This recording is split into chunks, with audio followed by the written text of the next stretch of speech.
Well, good evening, everyone. We welcome you to San Jose City College as we get ready for Bellarmine's WCAL home opener after their first couple of conference games on the road. A close 1-point loss to St. Ignatius last week, and 2 weeks ago a 23-7 loss to Valley Christian. The Bellas are home to take on Rearden, the number 5 team in the Bay Area News Group Top 25. 4-1 overall, 2-0 in WCAL play. Hey, folks, thanks for tuning in to the Bellarmine Sports YouTube page. Kevin Dano on the call for you. We got Andrew Enriquez, class of 2024, directing the show, and Owen Simon, class of 24, on camera. Our faculty representative Brad Lindemann holding things down for us as well. Well, as mentioned, a heartbreaking loss for the Bells last week. Parker Threet leading the touchdown drive to put the Bells up 30-24 on SI after the missed extra point with 2:26 to go in the fourth quarter. And then the Wildcats drove down the field and scored in the final minute and change to give the Wildcats a 31-30 win over the Bells, scoring with 34 seconds left. So a heartbreaking loss that would have given the Bells their first league win. And now they're going up against a team they have historically dominated. This is the 72nd all-time meeting against Riordan. Bellarmine is 62-8-1, and they've won the last 21 meetings. That being said, if there was ever a year for Riordan to beat Bellarmine, the Crusaders are probably thinking, this is our shot. With Bellarmine at 1-4 and the Crusaders, the number 5 team in the country. And look out for Michael Mitchell Jr. This guy has been on a rampage this year. How about this through 5 games? 1,625 yards passing, 15 touchdowns, and 2 interceptions. He is 6th all-time in passing in single-season school history, and we've only played half the season. This guy has been a revelation. And, oh, yeah, he's only a sophomore, too. So watch out for Mr. Mitchell, a guy who could, I think, very well will have the biggest career or season passing-wise in single-season history. He needs to get to a big thank you to Patrick Sagerson, who sent me all these stats.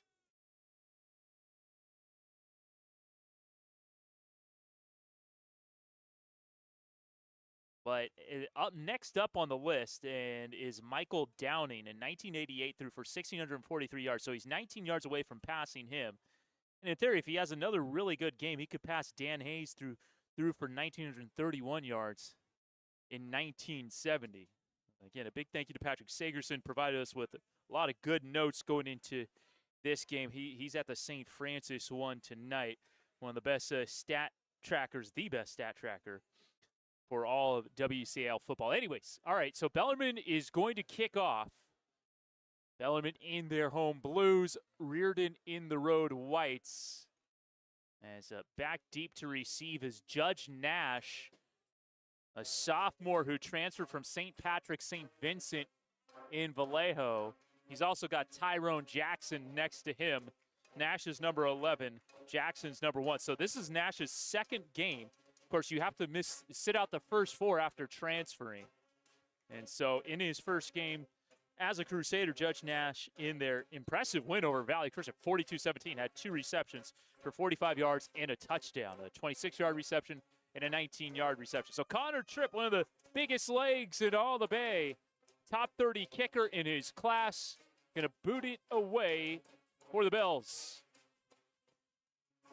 The band is playing, the fans got their spirit fingers going, and we are underway from San Jose City College. This is going to be returned by Jackson inside the 5, out to the 15, takes a hit, evades a couple of tackles, and eventually is tripped up. Luke McNeil was able to trip him up just before he got to the 20, so the Crusaders will take over from there. And again, Michael Mitchell Jr., the quarterback to watch, number 9, the sophomore, 5'10", $175. 15 touchdowns, 2 interceptions. His offensive line from left tackle to right tackle, Losapini Tupo'ua Jr., 6'3", 280. Tommy Tofi is 6'7", 330-pound sophomore, big up front. Michael Longi, the center, is sophomore. Peter Longi, his brother, 6'7", 350, a junior. And Lolo Kaea, a senior, 6'7", 260 at right tackle. Got an extra lineman in there as well. Out of the gun. Play action. Mitchell looking far side. Has his man. It's caught. And it's going to be a first down. Oh, no. Fumble. It's actually taken away. How about that? Josh Aguilar has the football and gets drilled inside the 30. Now, I don't know if that was just picked off or if there was a rip and a fumble recovery. It looked like a pretty clean reception. Imagine fumble strip recovered by Aguilar, and the Bells have it. How about that for a first play? Now, the Rearden offense is still on the field, and the officials are discussing this. That was kind of a weird-looking play. No, excuse me, that isn't the rear. Yeah, because Mitchell is still out there, the Rearden quarterback. Next to his head coach, Adair Ravi Putty, the former Menlo Atherton head coach. The former offensive assistant at CSM College of San Mateo. This is a long discussion, 21 seconds in, as to whose football this is going to be, I believe. And it was kind of a funky-looking play. It was caught by a Rearden wide receiver, far sideline. Then all of a sudden, Aguilar had it in his hands, and he was returning it.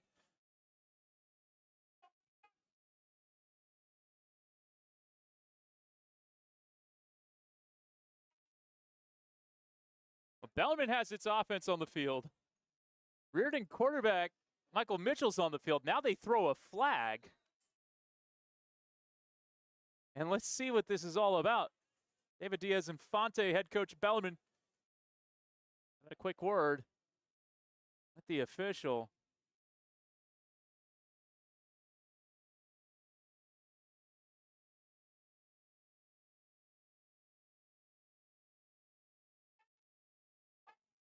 Rearden's offense is completely on the field. Still, it looks like this is going to be Rearden football. Judging just by the personnel moving, yeah, Parker Threet's coming off the field. We've been given no explanation yet. David Diaz-Infante not happy. And it'd be nice if the officials did something here to notify the crowd as to what is going on.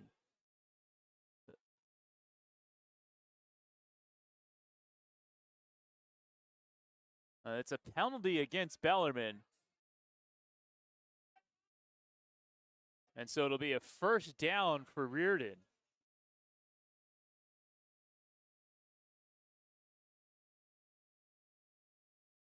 It's going to go down as a 14-yard gain. I believe it was Sinai Thomas on the catch, and his number was covered as there were 3 Bellarmine Bells around him. Thomas is lined up on that far side right now. Could have been Tyrone Jackson as well. 14-yard reception, then you're going to, or they're going to put this at the 35. Give them 15. All right. After all that, we're finally ready to play again. A long delay. As here we go.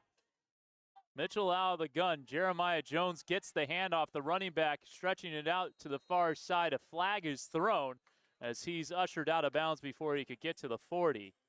Let's see what this is going to be. 2 plays, 2 penalties. First one was against the Bells.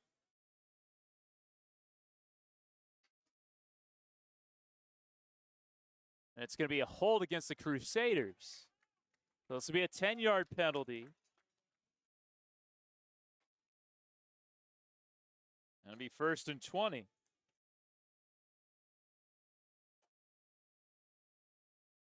New package of bells coming out. Charles Swall.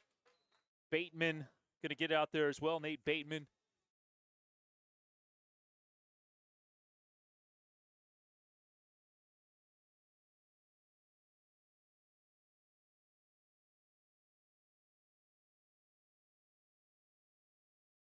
Mitchell. Back to pass. Throws far side. Pass incomplete. Billy Ladd on the coverage. That pass falls incomplete. It was intended for Chris Lawson, who has 36 receptions for 566 yards this year.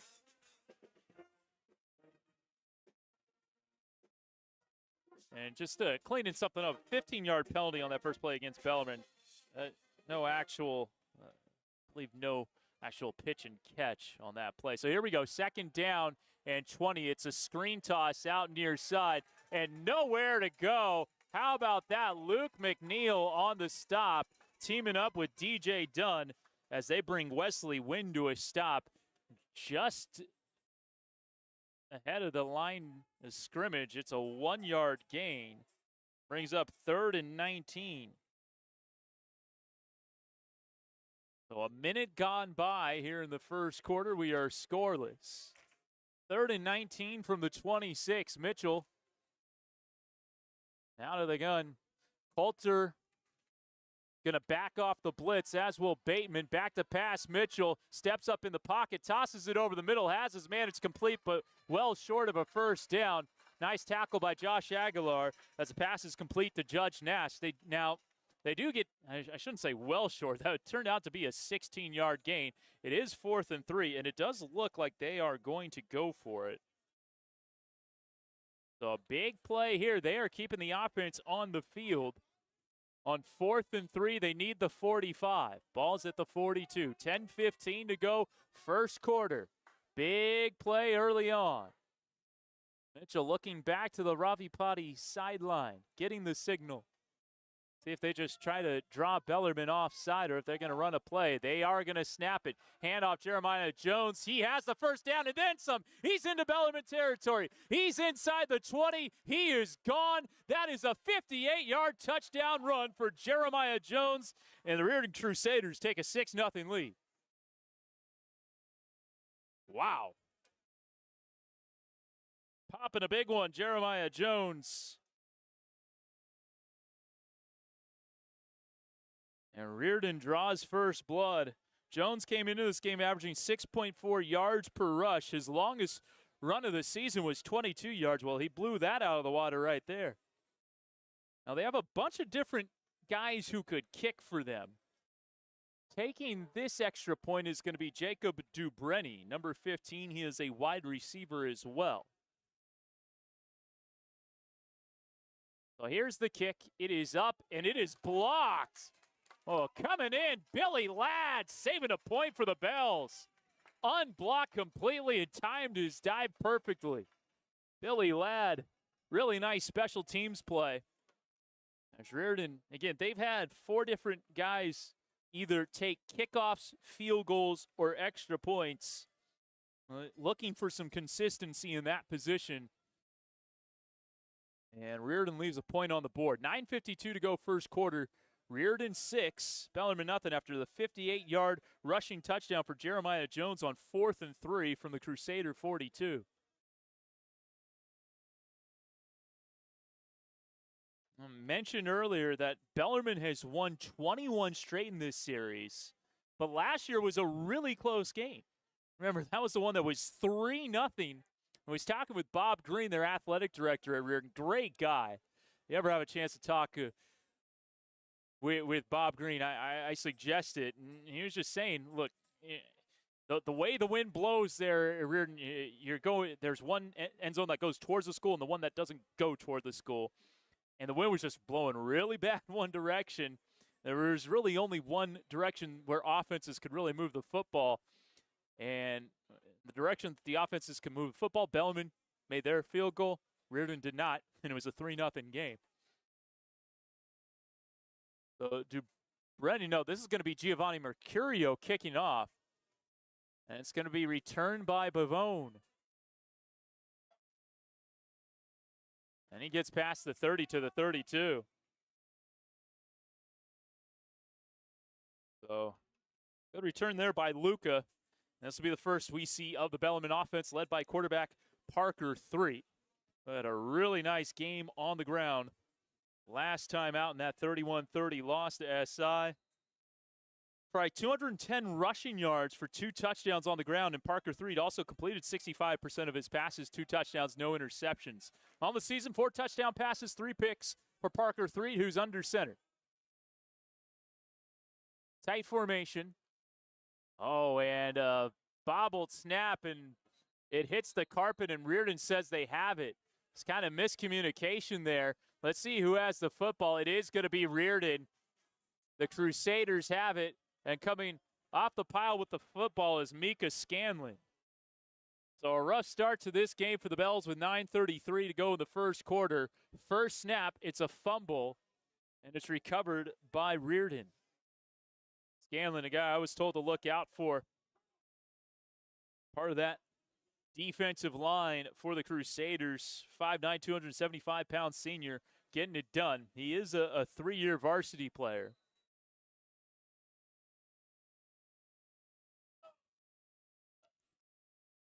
And that will bring back out the Riordan offense. Mitchell out of the gun. Win in motion into the slot. Throwing downfield, a guy wide open. Sinai Thomas busted coverage. It's a 30-yard touchdown pass, and it's 12-0 Crusaders. Mitchell to Sinai Thomas. And the Crusaders already with a 2-touchdown lead. We haven't even played 3 minutes yet. 9:28 to go. They scored 2 touchdowns in a span of 24 seconds of game action.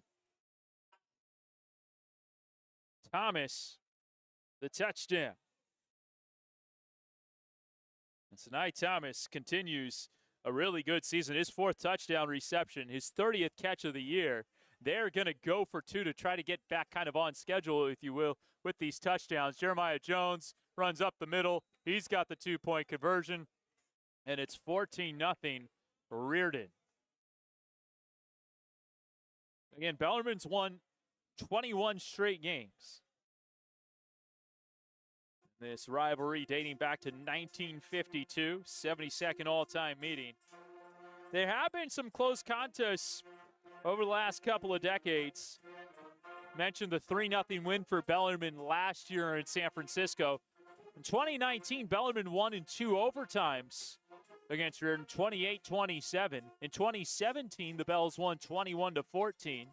And in 2015, the Bells won 14-6. So 4 one-possession games over the last 8 seasons. And, of course, they didn't play in 2021. Spring 2021, the COVID year. And so really more than half of their last 7 games have been one-possession contests. The Bells have their hands full. There is no doubt about that. Important for the Bells to finish in the top 6 of the WCAL so they can get into the CCS playoffs. No league can have more than 6 representatives, as Mercurio is going to boot this one away. This one will be returned by St. Laurent. Oh, makes a guy miss. Still on his feet. Getting dragged down from behind.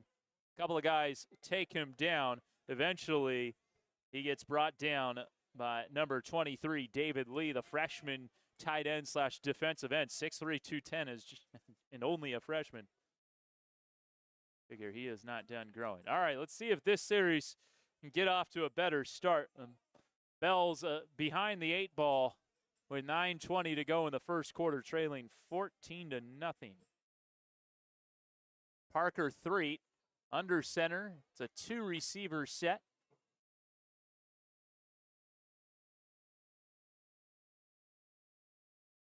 And Grizel in motion. They're going to be a handoff up the middle. Morgan Flores, nice run. Number 22 getting to the 31. It's going to be a gain of 8 for Morgan Flores. That'll be 2nd and 2. Senior running back.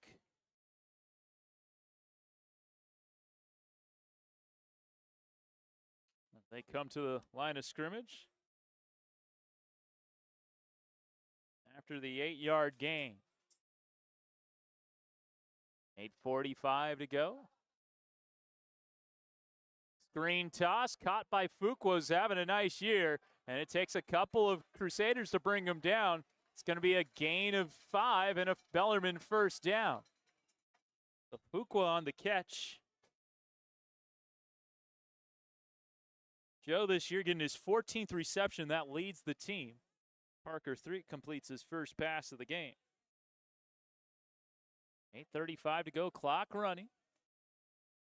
1st and 10 from the 36. 4 receivers set, 1 back. It's Flores. Screen toss out far side, St. Laurent dropping it. I'll bring up a 2nd and 10.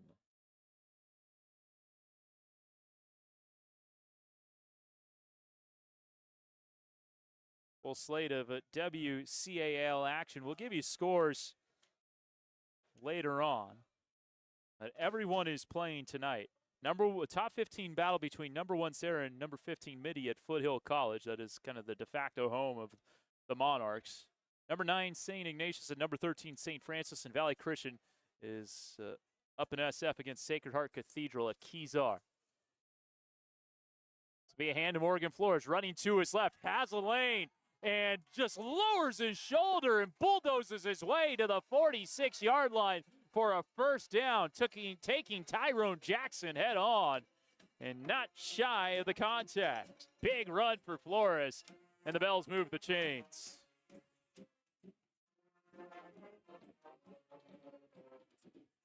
Alumni tailgate earlier tonight here at San Jose City College. I'm coming up on my 20-year reunion, class of 05. Grizel in motion. It's going to be a handoff up the middle, and Flores dropped it. Looks like he was able to cover his own fumble. He did, fortunately. That could have been dangerous. So no gain. Fortunately, that's all it was, and not another fumble recovery for the Crusaders. This Rearden team has looked really good offensively. They've already forced 1 turnover. The Bells have their hands full tonight.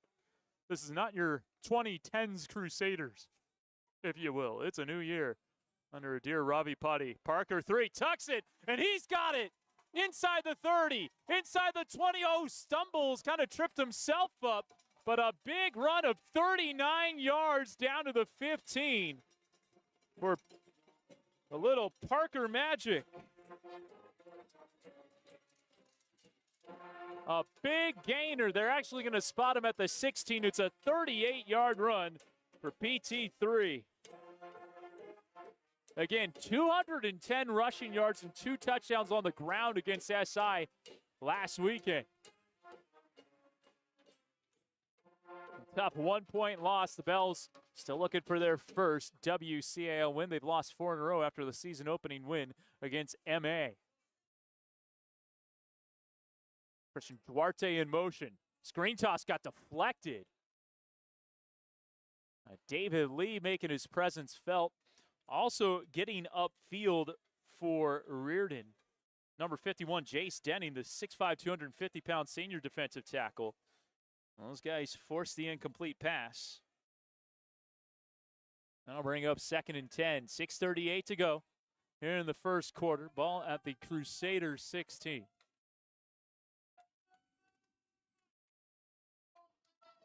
Read out of the gun. 3 receivers near side. Grizel out wide to the near side. St. Laurent out to the far side. Couple of guys in motion.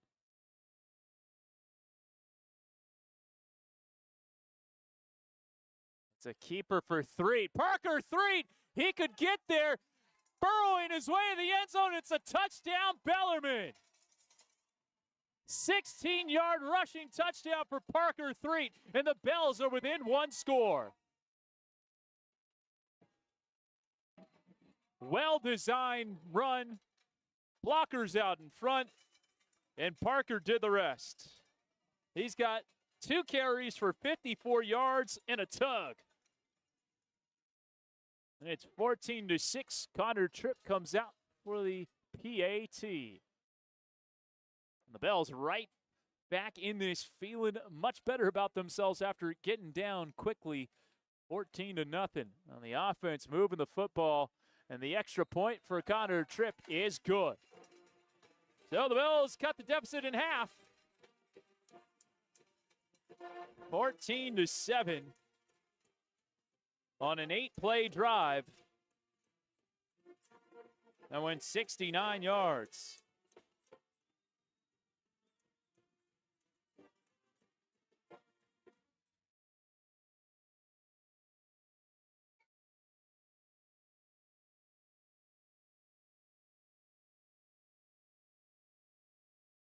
Excuse me, 77 yards. Gotta learn how to do math here. Not advisable doing math on the air on the fly. That's more like it. So they averaged close to 10 yards per play on that drive, buoyed by the 38-yard run of Threet and the 16-yard touchdown run for Parker Threet. And that's more like it. The Bells settling into this game. Now they got to show they can get it done on the defensive end. As Mitchell, quick hitter, 1-play, 30-yard touchdown drive. The touchdown pass to Sinai Thomas last time. Of course, the drive before, a 58-yard rushing touchdown on 4th and 3. And it was all set up by that 16-yard pass on 3rd and 19 that allowed the Crusaders to go for it, paving the way for that long touchdown run for Jeremiah Jones.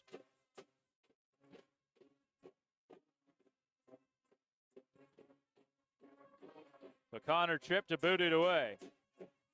And Bellarmine will have the second half kickoff. And they pooch it this time. That's a pretty good idea. Judge Nash had a little trouble. Luke McNeil holding on for dear life, and it's a minimal gain on the return. Luke McNeil with a couple of special teams tackles already, and has also had a nice play on defense as well. Luke McNeil making his presence felt in the first half of this first quarter. 6:25 to go. Rearden up by 7. Taking a look at the Bay Area News Group Top 25. There are 6 WCAL teams in the top 15. Sarah's number 1, Rearden's number 5, SI's number 9, Valley Christian is 10th, St. Francis 13th, and Mitty 15th. And here we go with Michael Mitchell Jr., the sophomore. Back to pass. Looking near side, lofting one, and has his man Judge Nash. Gets tackled out of bounds in Bellarmine territory. Aguilar brings him down, but not before he gets to the 46-yard line and a gain of 29.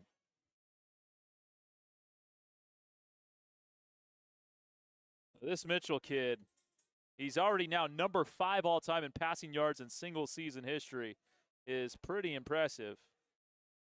Second reception for Judge Nash. They go out to Tyrone Jackson, quick hitter, and close to another first down. So he gets brought down by Jacob Tatum and Swall. Carl Swall in on the stop as well. Does bring up a 2nd and short, a gain of 8.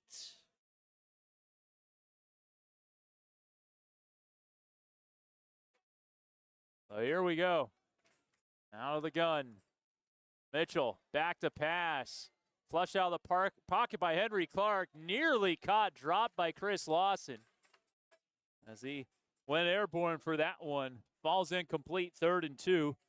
So a chance, well, I'm not going to say the Bells will get off the field with a 3rd down stop, because 3rd and 2, they don't get any yards, they'll be going for it. If they're going to go 4th and 3 in their own territory, they're going to go 4th and 2 in Bellarmine territory from where they are right now. You can bet on that. So chance to set up a 4th down for this Bellarmine defense. We'll put it like that. Twins out to the near side. Lawson and Jackson, the receivers. Twins out to the far side. You got Wynn and Sinai Thomas. 3rd and 2 for the Crusaders. It's a handoff, Jeremiah Jones. He's got the first down.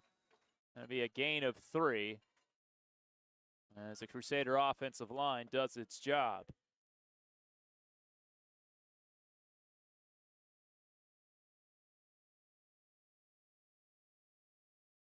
So unofficially 61 rushing yards for Jeremiah Jones. 5:28 to go, clock running here in the first quarter. Back to pass, Mitchell. Throws over the middle. It got deflected, nearly intercepted. Ben Coulter got a fingertip on it, and that altered the course of the football there.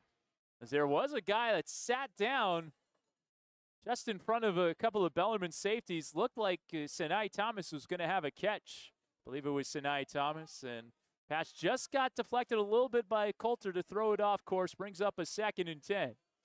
They're back at it. Jones up the middle, gets tripped up from behind by Aguilar. He nearly broke that one. It'll be stopped at the the 31 for a gain of 4.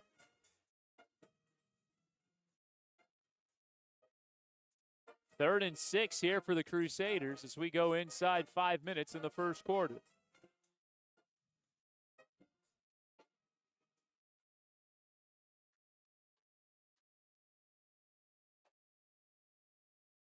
Receiver in motion is Wynn.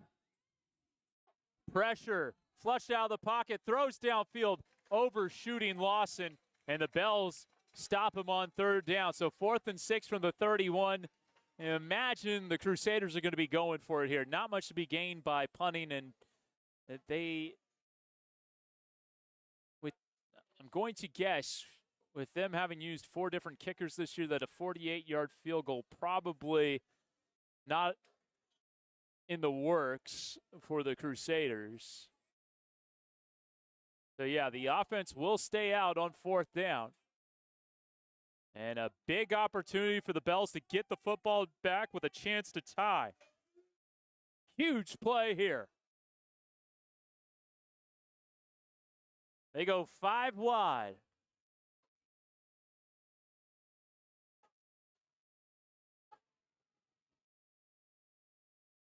Mitchell looking far side, has his man. It's caught by Wynn, and he has the first down.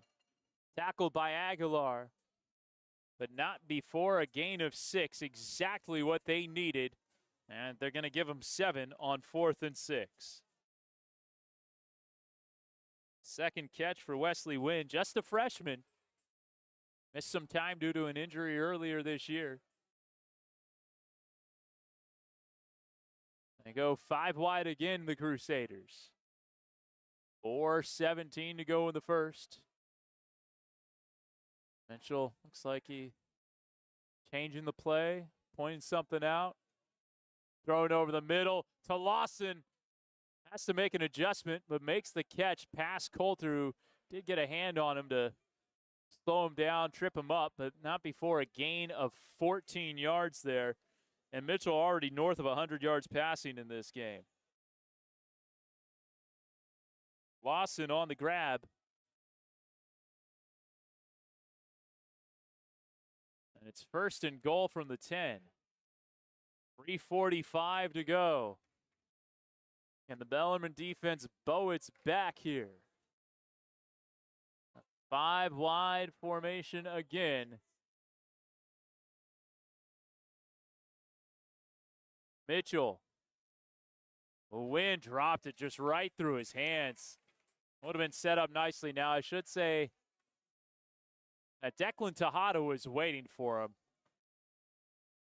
So, would have been a one-on-one battle there to see if Wynn could have gotten to the end zone. But only the second incompletion thrown in 9 passes by Mitchell. And that one a drop. So 3:28 to go here in the first quarter. The Bells trailing by 7.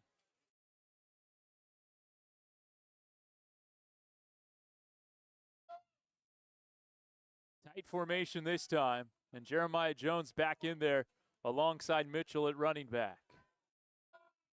Back to pass, throwing back of the end zone for Lawson. What a catch! What a throw. Touchdown Crusaders as Mitchell took a hit, but he's okay.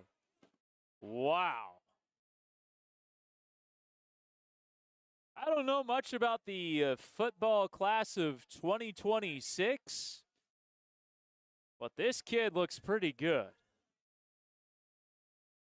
Michael Mitchell Jr., my word. Have yourself a game. Second touchdown pass, already the 17th touchdown pass this season. So he now has 1,740 passing yards this season. That is fifth all time. And Rearden's single season history. Again, a big thank you to Patrick Sagerson for providing these numbers for us. He hasn't thrown fewer than 282 yards this season. That was in their lone loss against St. Bonaventure, 24-14. And in that game, 2 touchdowns, no interceptions. Completed nearly 70% of his passes. Mitchell coming into this game already was 4th all-time on career passing yardage list in Rearden history.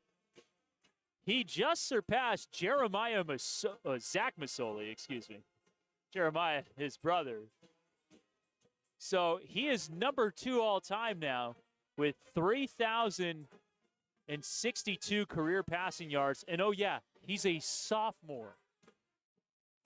He is going to blow that number out of the water. Mercurio boots it away. Fumbled, but picked up by Luca Bavone, and has a nice return out to the 30 before he gets leveled.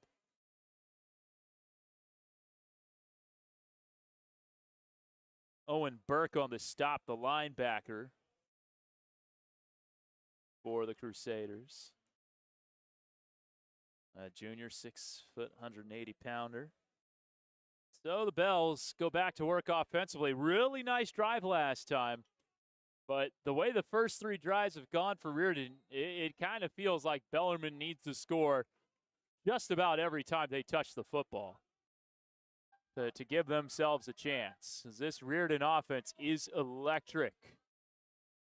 Brazil in motion. It's going to be a handoff to Flores, and he has a good lane. Takes it up near the 40. It's a gain of 8 for Morgan Flores. So he's had 4 carries if you include the fumble. The 3 non-fumbles have all gone for at least 8 yards.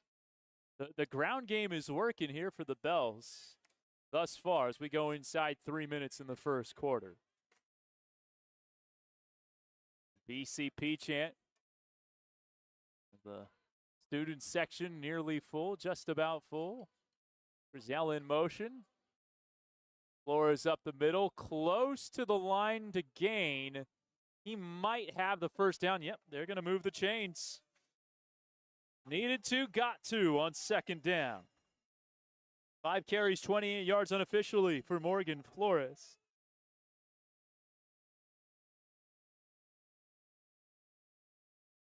They're going to bring Bavone in for Christian Duarte. Get a blow on this snap. You got Fuqua and Grizel out to the near side. St. Laurent to the far side in this 4-receiver set. It's going to be another give to Flores. Nowhere to go. Ate up by Mika Scanlon there. And also had help on the play from number 71, Michael Longy, who's also their starting center. No gain on the play. So 2nd and 10. About 40 to go here in the first quarter.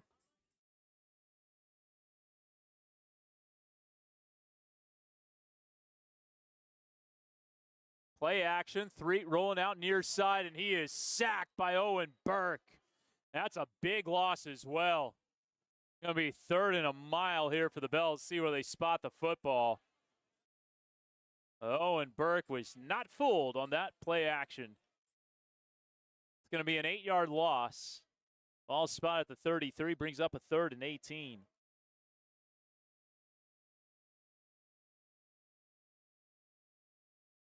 Burke and Junior, big special teams tackle, the sack to set up 3rd and 18. They need the Rearden 49. 5 wide here for Parker 3. Back to pass. Pressure up the middle. Flushed out of the pocket. Looking downfield and overshoots his man, Luca Bavone. Incomplete. And the Bells will have to punt on 4th down. I was talking with David Diaz-Infante earlier this season about Parker 3. It said exactly the kind of kid you want as your quarterback. Everything you want from a football player, high character, very good athlete, just a student of the game. Really led a nice drive last time down the field, but this one stalls after 1 first down. Connor Tripp, the punt. It's going to take a Bellarmine bounce, not the prettiest of punts. Going to be down at the 37. It's a 30-yard punt there for Connor Tripp. Looked like he dropped it to his foot to punt it away. That it was kind of wobbly. So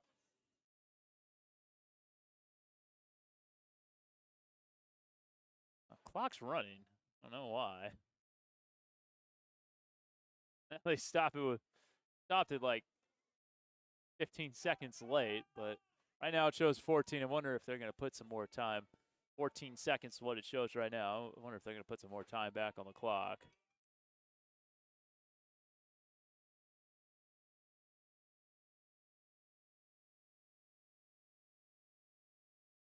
Maybe the refs didn't catch it.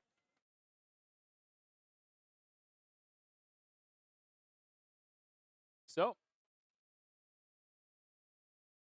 looks like they're going to go with Charlie Johnson as their back to start this series. Yeah, they put 18 more seconds back on the clock. 32 seconds to go here in the first quarter. Johnson is the running back now, not Jeremiah Jones. This 4-receiver set. Play action, screen toss. Wynn has it. Wynn gets a block. He's up near midfield, gets tripped up by Billy Ladd, but not before he gets 11 yards and a first down.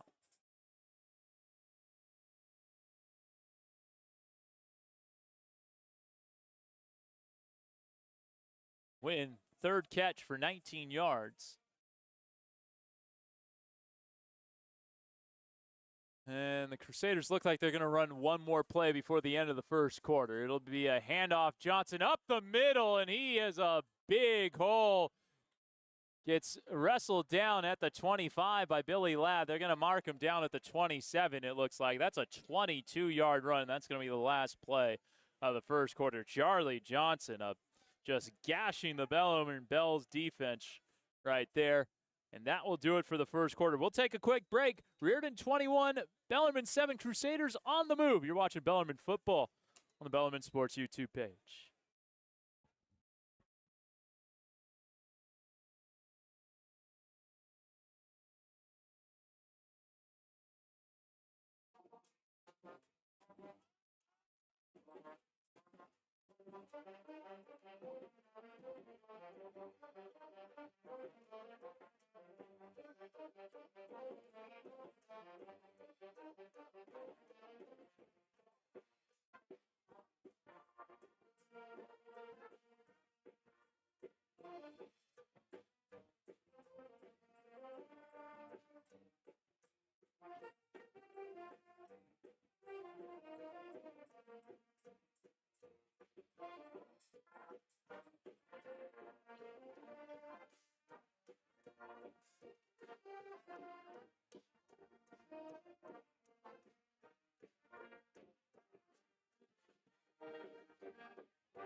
All right, let's get back to the start of the second quarter.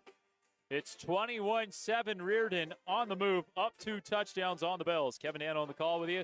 Owen Simon, our camera operator, and our director, Andrew Enriquez. Here we go.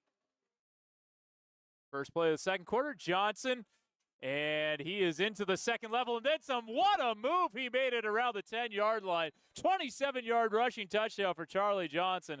It doesn't matter who's back there, Jeremiah Jones or Charlie Johnson.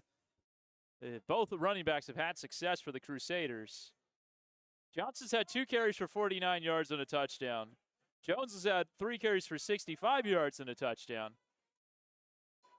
And the Crusaders already have 240 yards of total offense and 4 touchdowns. 27-7. As Dubreni's on for the extra point. Kick is up, and that is right through the uprights. 28-7. Crusaders are going to work here in enemy territory. Well, I say enemy territory. The Crusaders' colors are purple and yellow, which happen to be the colors of San Jose City College. So maybe the colors making them feel at home a bit.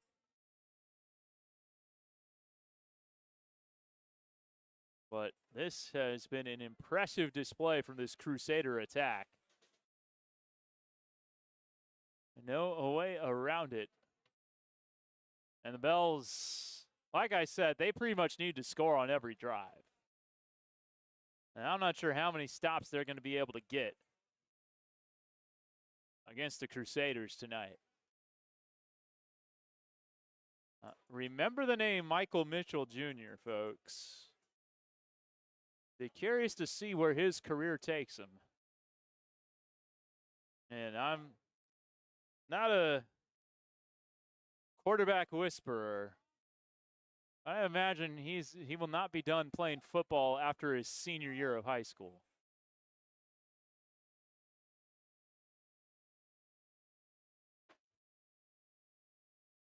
So Mercurio will boot it away.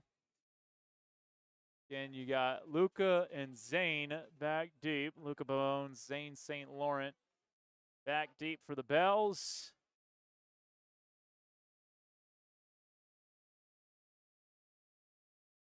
A line drive kick taken by Luca. He's gotten some good returns today. Kind of spins himself into the ground there just north of the 25. Saw a couple of Crusaders in his purview. And so the Bells will have it 1st and 10. And they will spot this thing at the 27-yard line, it appears. All right, so first drive, fumble on the first play. Second drive, 8-play, 77-yard touchdown drive. Third drive, 1 first down. Then the sack on second really kind of nipped that drive in the bud. Here's the 4th drive of the game for the Bells. 3, sending Grizel in motion. It's going to be a handoff, and Flores is stuffed. Big man up front, number 77, Tommy Tofi, saying, I've had enough of your run game success. And it is no gain. Well, after 5 carries for 29 yards for Morgan Flores, his last 2 have gone for 0. Perhaps the Crusader front figuring something out.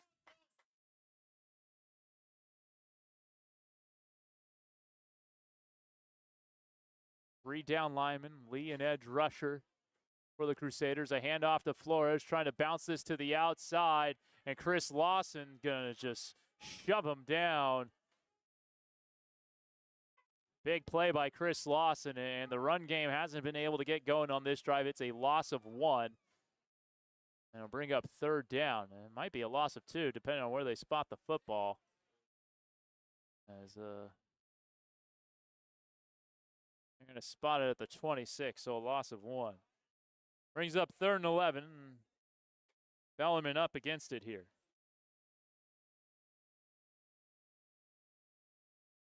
They need the 37, 3rd and 11 from the 26. 5 wide here for Bellarmine. 3, back to pass. No, he's going to tuck it and take off. Gets past the first level, and Lawson going to wrestle him to the turf after a minimal gain. And that brings up 4th down. Lawson with 2 big tackles on back-to-back plays, forcing the Bells to boot it away.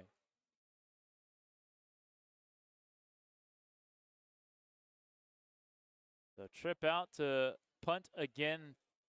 A 29-yard punt last time. And you get 2 yards on that run for Parker.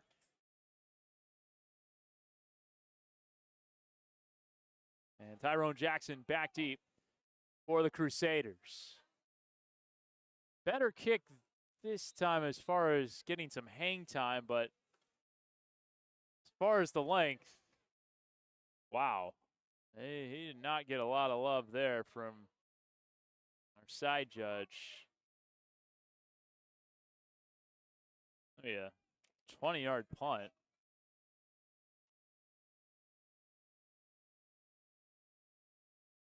So the Crusaders really threatening to gap themselves here. They've scored touchdowns on all 4 drives, and they start in Bellarmine territory. They have a chance to, I mean, they wouldn't put it away with a touchdown this drive, but really make the Bells do some soul searching if they go down 4 scores. 9:33 to go, second quarter. A handoff Johnson, and he sneaks through the defensive line, stays on his feet, stiff arms one defender, and forges his way inside the 30. Charlie Johnson, my word, 21-yard run. And Rearden has rushed the ball 6 times, and they have 135 yards on those 6 carries. That is nearly 23 yards per toe to the rock. 22 and a half, if we're being exact. 4 receiver set. Mitchell calling out the shots, takes the shotgun snap. Pressure coming from Aguilar, steps up, throws, has his man. Short completion, nice tackle by Ben Coulter as Judge Nash makes the catch inside the 25 for a gain of about 5 yards. 131 yards through the air for Mitchell. Now, Judge Nash had 2 catches for 45 yards in his first game. His first 2 catches went for 45 yards in this game. Now he's at 3 catches for 50 after that last grab. 2nd and 5 from the 22. Man in motion, play action, screen toss win. Blocker set up, but Bellarmine wise to it. And that's just a minimal gain. Credit number 21, Kieran Lee on the stop, the free safety. Coming up and making the play and setting up a 3rd and short. Be a 3-yard gain.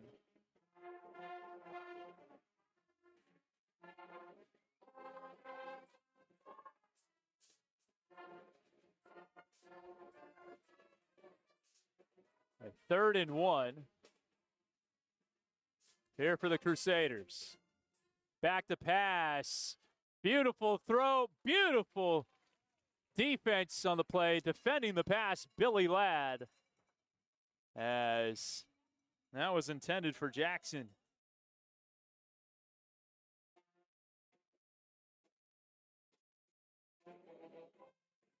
That brings up 4th and 1. Another chance for the Bellarmine defense to get off the field. Now Rearden 2 for 2 on 4th downs in this game. Had a 4th down on their first touchdown drive and a 4th down on their 3rd touchdown drive. They converted 4th and 3 for a 58-yard touchdown and 4th and 6 for a 7-yard completion. And it looks like we have a timeout called by the Bells with 7:30 to go. David Diaz-Infante going to talk this over.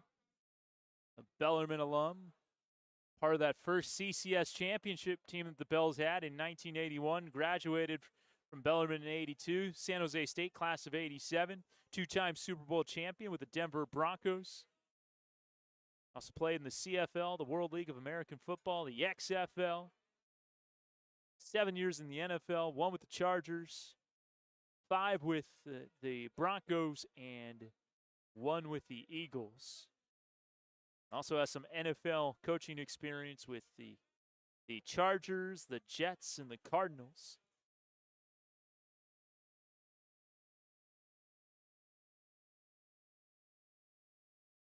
It's 4th and 1.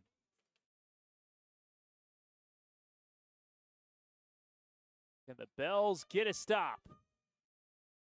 7:30 to go, second quarter.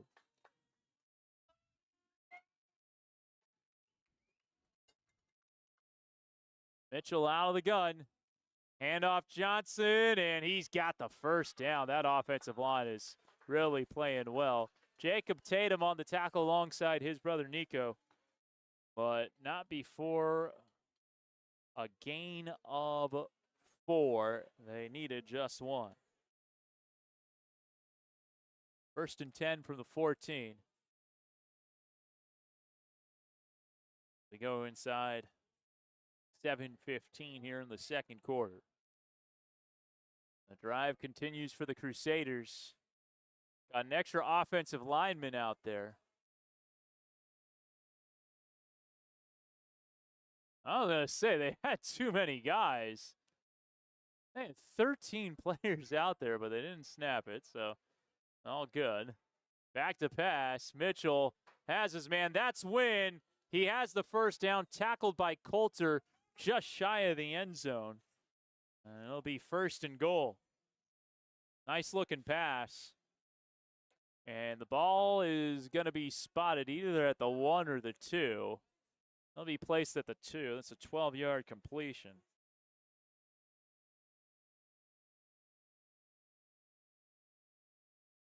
Win, 5 catches, 35 yards.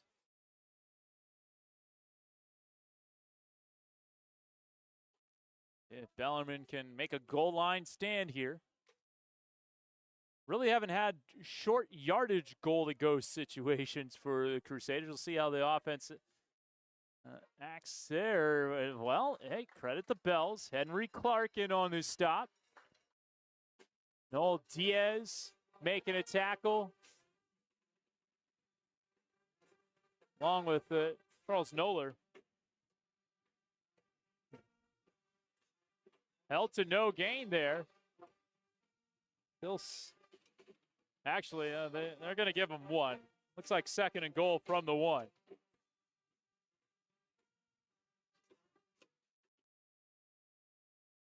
But did their job on first down, the Bellarmine defense. Here we go on 2nd and goal. Play action. Just has to get rid of it. Ladd with some nice coverage on Tyrone Jackson. That's where Mitchell was initially looking, and Ladd just didn't let him go anywhere. On 3rd and goal.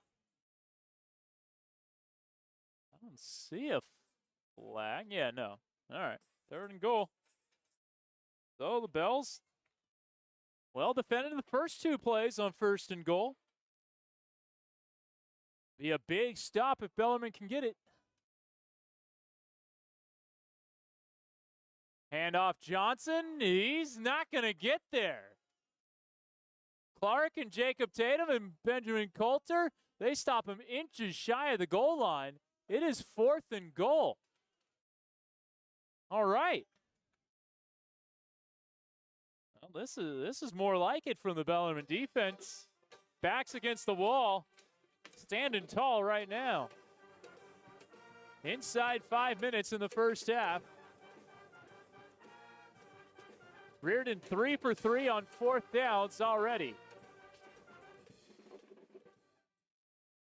And it's a bad snap. Mitchell picks it up on a fortunate bounce, gets hit, throws back in the end zone, and it is incomplete. Flag comes down. And there was a lot of contact, so you can understand the flag being thrown. You imagine this is a PI on the Bells. Billy Ladd fighting there with Tyrone Jackson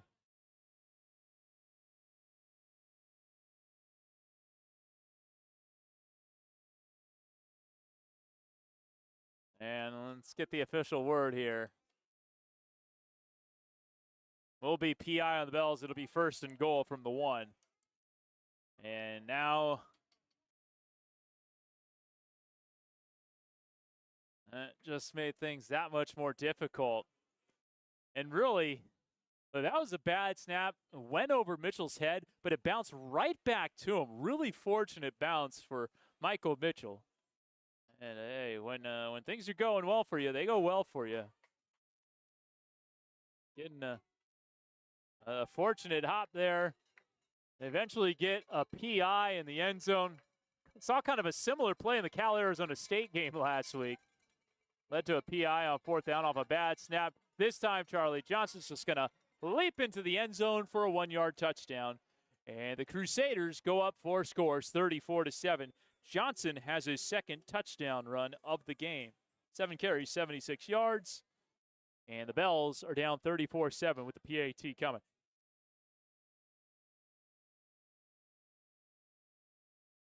Devin Dunn racing onto the field, replacing Charles Noller. And here's Dubrenny, who's 2 for 3 on extra points. Had 1 blocked by Billy Ladd. Ladd dives at this one, can't get to it, and the extra point is good. Rearden 35, Bellarmine 7, 4:33 to go first half.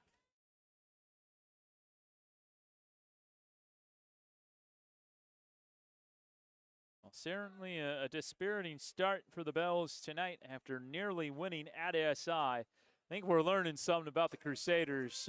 They are the real deal. They finished 7th each of the last 3 full seasons in the WCL, which is 1 spot shy of getting a playoff berth in the CCS.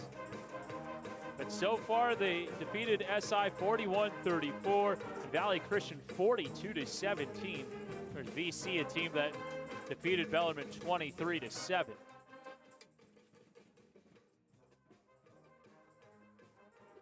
So,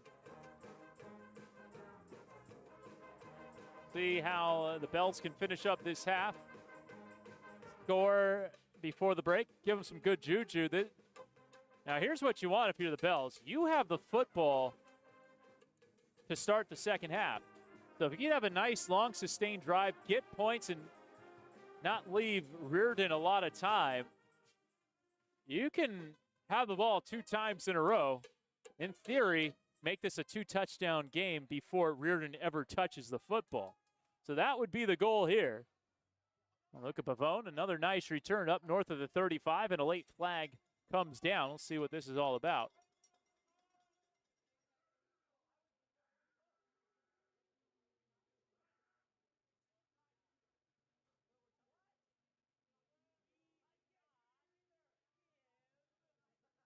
The Bells have shown they can move the football on these guys. It's going to be a hold on Bellarmine. And the goal here is a long touchdown drive, so Rearden can't touch the football. So if you have 10 more yards to work with, that honestly isn't the worst thing in the world.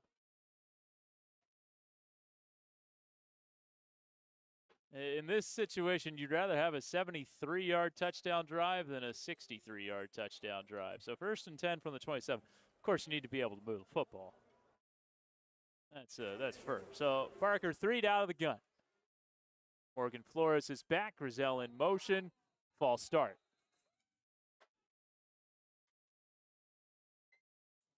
No, excuse me. Encroachment.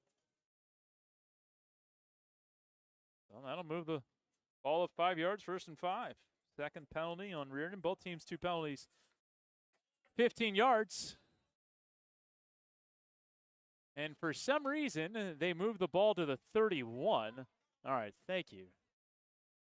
To the 32. Let's do our math right. 27 plus 5 equals 32. Last I checked. Grizel in motion. 3 going to keep it. Trying to make Jackson miss. Stiff arms him. And gets about a yard.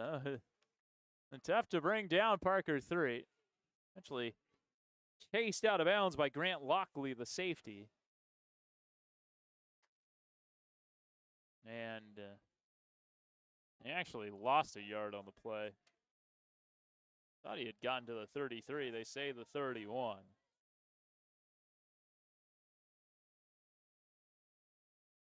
Brings up 2nd and 6. With 4:21 to go. Under center this time. Zell in motion, hands off. Flores has the first down. Or just near it, I should say. Moses Vainuku on the stop. Yeah, they're going to give it to him. 6 yards for Morgan Flores. So 34 yards for Morgan on the ground.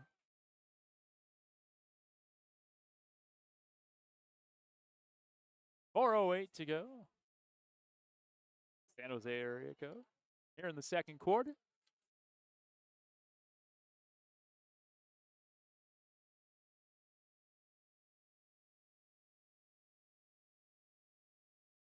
Pistol formation. Flores up the gut, and there's Owen Burke to greet him for no gain.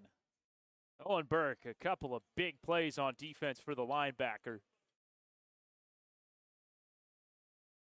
Brings up 2nd and 10. But it is totally fine that this clock is running. You do not want Rearden to get the football before half's end. Or at least don't want them to have a lot of time. 3:12 to go. 2 wingbacks. Play action 3. Flushed out. Looking downfield. He's going to keep it. Makes a guy miss. What a move. Threed has the first down. He's into Crusader territory. He's past the 30. Cuts it back up the middle. Still on his feet. Inside the 10. What a run for Parker Threed. Wow.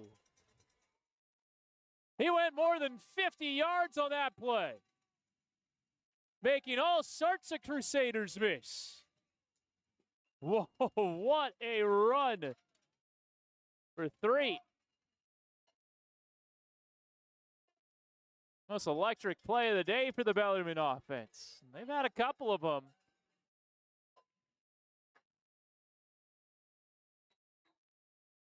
It's a 55-yard run for Parker Threed. And Rearden's going to take a timeout. This is a smart timeout for the Crusaders. They want to save as much time as possible so Bellarmine can't do what I suggested and run the clock out as much as possible. Leave Rearden with little time left. But a 55-yard run for Parker Threed. He's had runs of 38, 16, that was a touchdown, and 55. Unofficially, 6 carries for 102 yards in this game. 17 yards per rush in this one, 21 yards per rush against SI.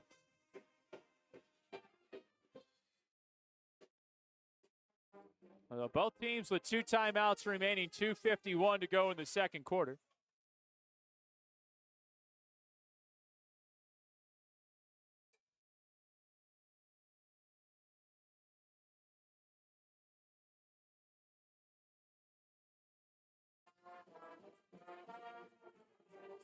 All right, so out of the timeout, Bellarmine offense will take the field.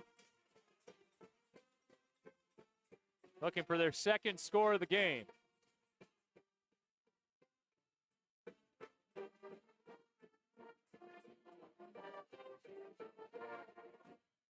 Pistol formation.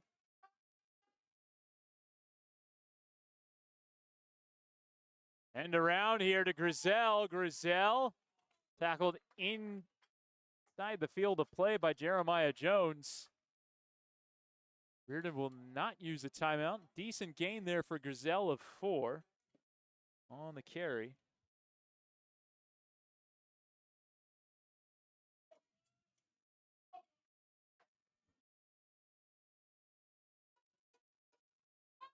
Flores dotting the pistol and stuffed. Moses Vainuku on the stop along with Sapo. No gain, maybe even a loss of 1. It'll be a loss of 1. And Bellarmine's going to call timeout here. Their second. So 2:04 to go here before halftime. Got a 3rd and goal from the 5. Rearden leading 35-7. Well,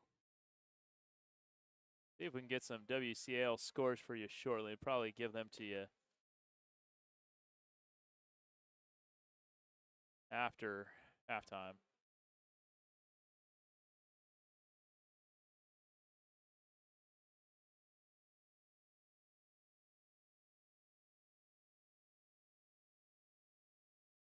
The Bells can make this 35-14 going into the break. That would certainly help things. All right, here we go.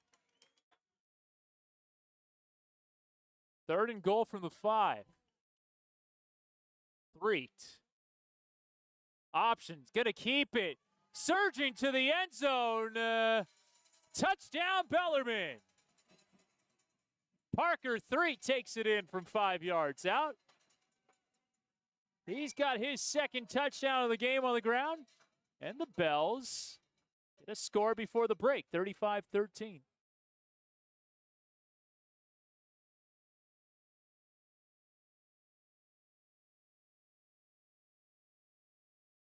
And trip on for the extra point. 1:59 to go here in the first half.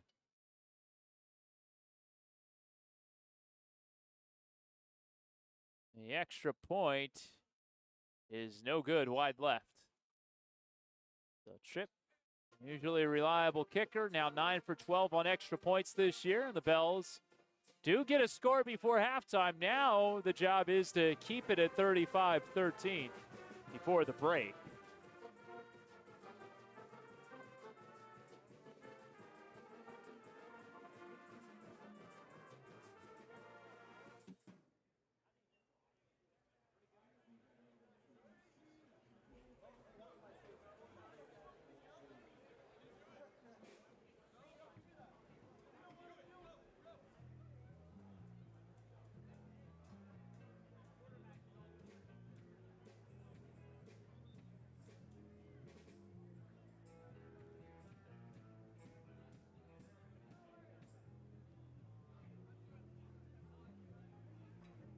Bells getting the big score there. Now 2 timeouts and 1:59 for Riordan.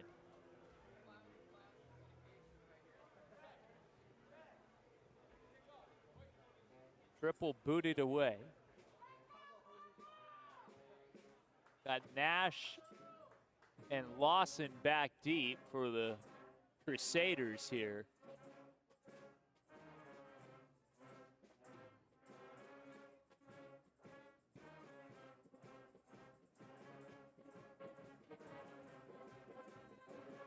(35-13).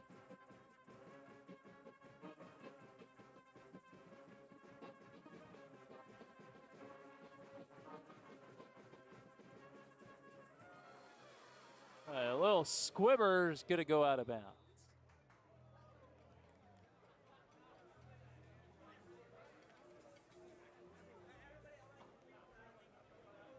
Plenty of time, especially considering the field position here.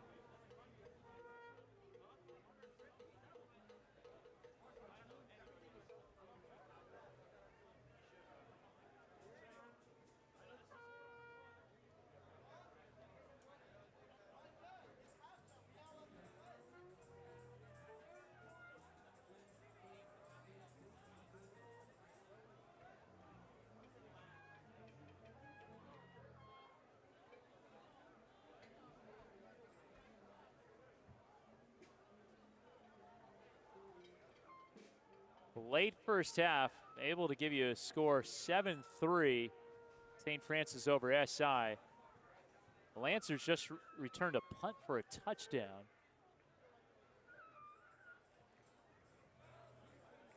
Padres, Sarah, they're up 21-0. their game against Midi.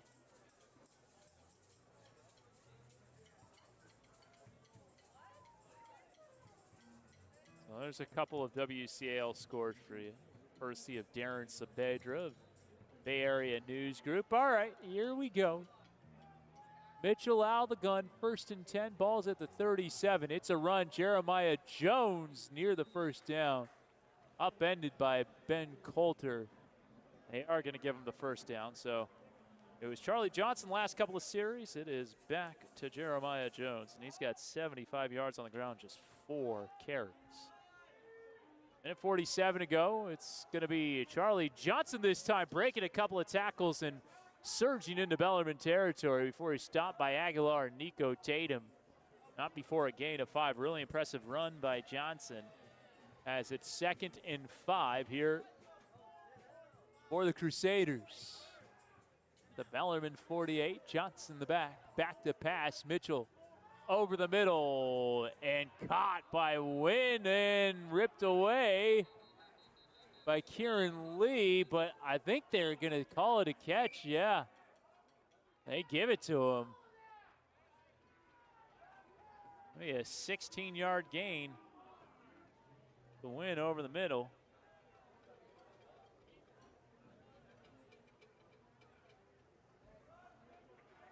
Thirteen of 6. Oh, wait, hold on. This is coming back. Have a penalty on the play. Sorry, I was caught looking at my stats. It's a 10-yard penalty.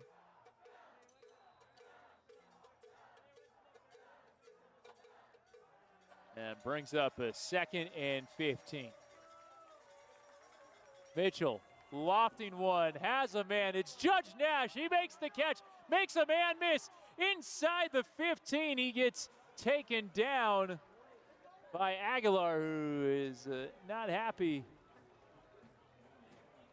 A 48-yard reception. Judge Nash, have yourself a half. 98 yards.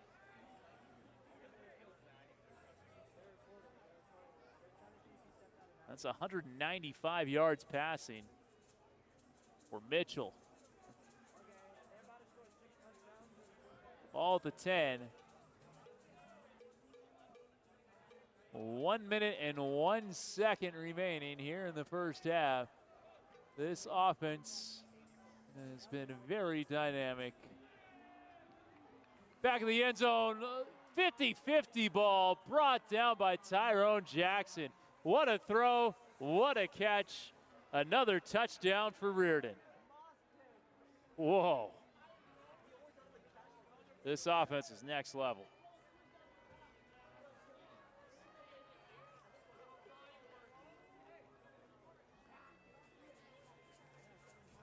Jackson with his first touchdown reception.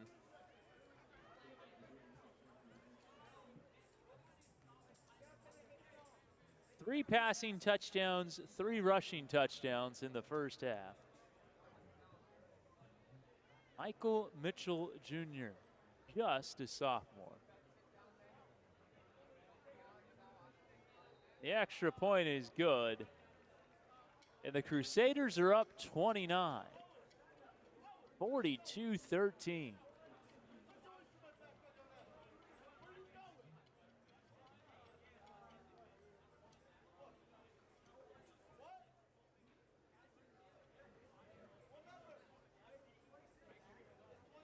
.55 seconds to go here in the first half. Bells, 2 more home games after this one. Last 2 weeks of the season, I know Sacred Heart Cathedral and St. Francis. Doesn't get any easier. Next week they are at Sarah for a Saturday afternoon game. Then they're at Midi for hosting Sacred Heart Cathedral and St. Francis. Look, to get to 6th, they're going to need probably 3 conference wins to be safe, 3 WCAL wins. If they lose this game, that means they have to finish 3-1. They're at the #1 team in the land, in the Bay Area, next week. So Say all this to say this. Not going to be easy to get to 3 wins in WCAL play. Caught on a line drive by Bavone. Luca, another nice return, makes a guy miss, trying to kick it to the outside. Flag comes down. That's going to negate, imagine, what was a pretty good return. 43 seconds to go. Let's see what this flag is all about. Legal block in the back.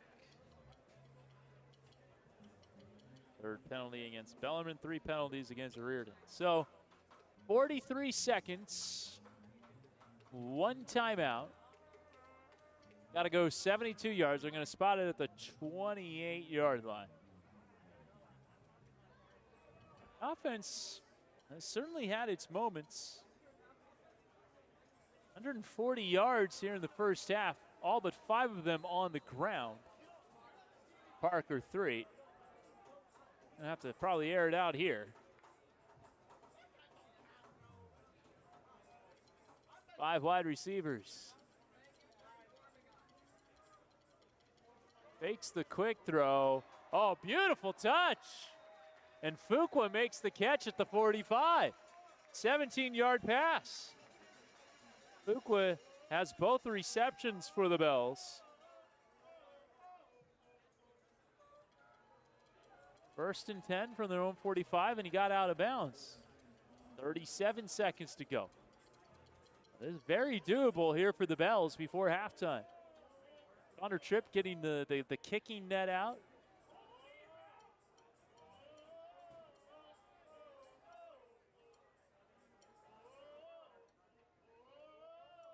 Grizel in motion. Screen toss to Dominic. Makes the catch. Makes Lawson miss. Gets stood up. Gets a couple of yards on the play. Second touch of the game for Dominic Grizel. Clock running. Bellarmine not using its final timeout. 15 seconds to go. Ball's at the 47-yard line.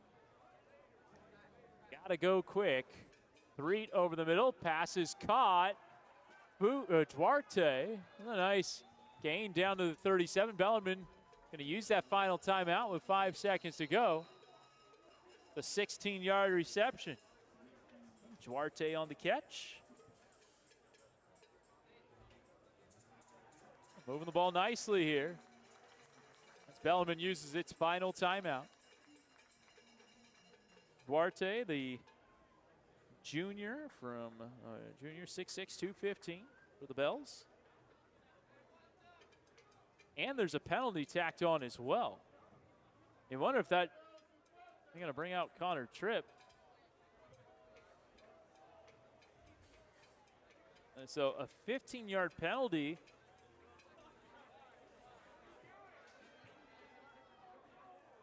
They'll bring out Tripp. Ball's at the 22. This is going to be a 39, 40-yard field goal, somewhere around there.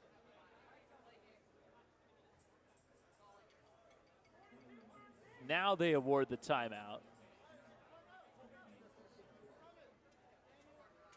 Just looking for some sort of points going into the break.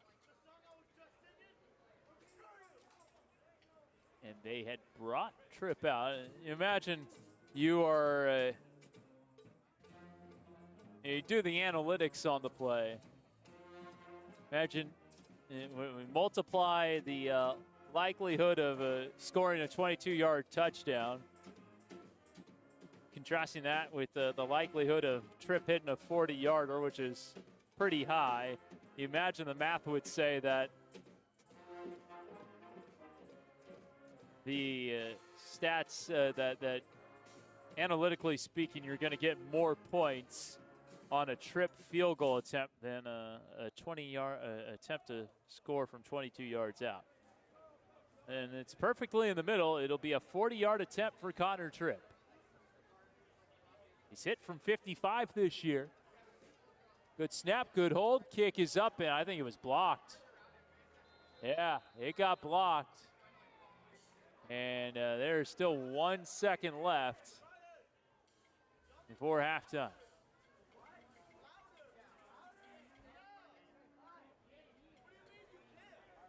So Tripp 3 for 6 on field goals this year. 9 for 12 on PATs. Let's see if the Crusaders take a knee on it or if they try to spring another one. Well, they've had some explosives in this first half, no doubt about it. A half that has seen them move the ball at will. 365 yards by my count of offense. 361 yards. And these numbers not official. It's me scribbling things on a piece of paper, but yeah, it looks like they're going into the old victory formation to send this into the half. And that will do it. So halftime here at San Jose City College, it has been all Crusaders all the time. 6 touchdowns on their first 6 drives. They have a 29-point lead over the Bells at the break. We'll take the break. Come on back to the second half. 42-13 Crusaders. You're watching Bellarmine football on the Bellarmine Sports YouTube page.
All right, we're about ready to start the second half here at San Jose City College. Rearden up big on Bellarmine, 42-13. Kevin Dano on the call with you.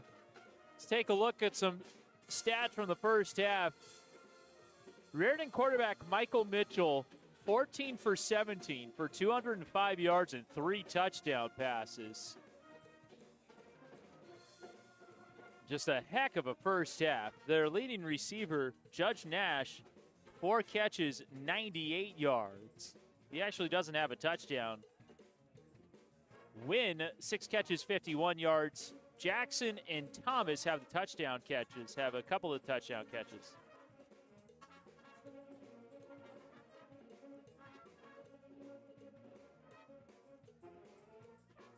Meanwhile, their leading rusher, Charlie Johnson, 8 carries, 81 yards, 2 touchdowns. Jeremiah Jones, 4 catches, 75 yards, and a touchdown. The Bells will receive the second half kickoff. Parker was 4 for 6 in the first half for 40 yards. Also 6 carries, 102 yards, and a touchdown.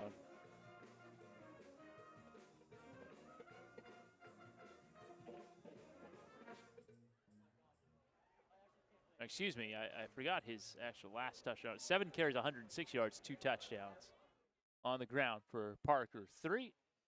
Morgan Flores, 11 carries, 33 yards. Lead receiver Joe Fuqua, 2 catches, 28 yards.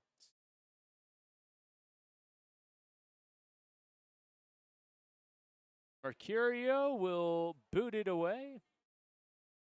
At the half, ran into former Bellarmine head coach Mike Janda and his assistants John Amarius and Mike Henry. Coach Henry was my African-American literature teacher. Janda was actually my chemistry teacher. Did not have Amarius for, I believe it's U.S. history. Memory serves correct. Retired life for Coach Janda, though he says he's keeping himself busy. Good to run into the trio. When we get ready for the start of the second half. Bellarmine down 4 touchdowns. And the kick is away, a line driver, and taken kind of on an in-between hop by Bavone. Luca will return it north of the 30. Or he gets stood up there, making the tackle, number 53. Noah Latta, the freshman. Bells will have it at the 32-yard line. Or they're going to change the sticks. Yeah, it's going to be the 30. All right, 1st and 10 from the 30. 6 seconds gone by in the second half. The Bells at number 1 Sarah next week. Yeah, big one against the Pat Walsh-led Padres.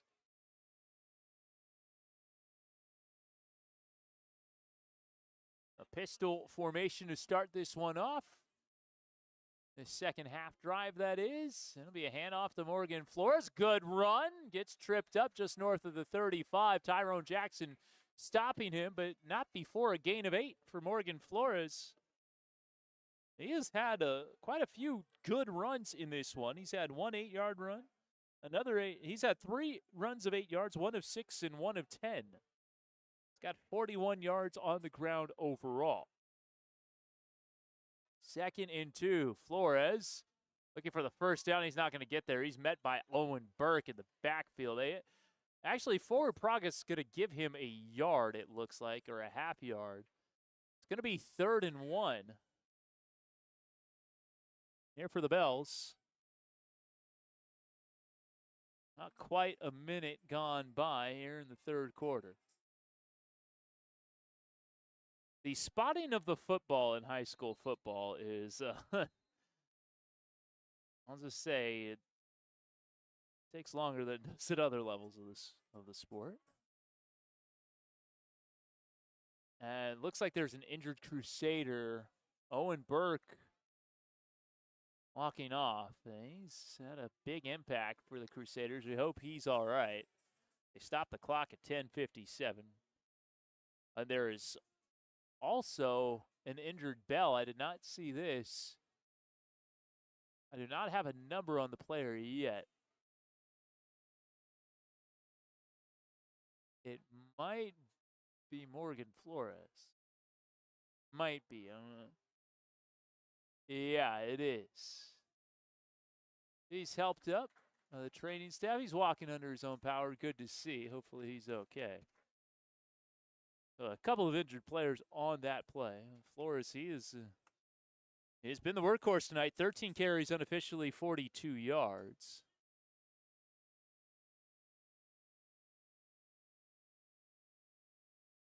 They're going to call the teams back out. 3rd and 1 for the Bells.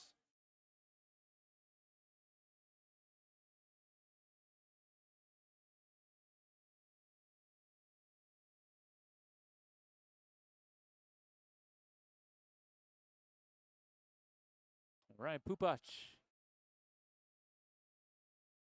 the backup running back in there, number 29. Sophomore. Motions out. Reed's going to keep it, and 3 just powers his way past the line to gain. A rough and rugged run of 2 yards for a first down.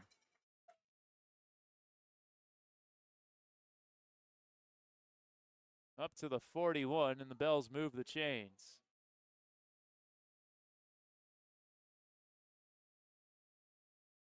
Luca Pavone going to get out there. Duarte replaced. And good to see Morgan Flores back out there. 2 minutes gone by in the 3rd quarter. 1st and 10 from the 41.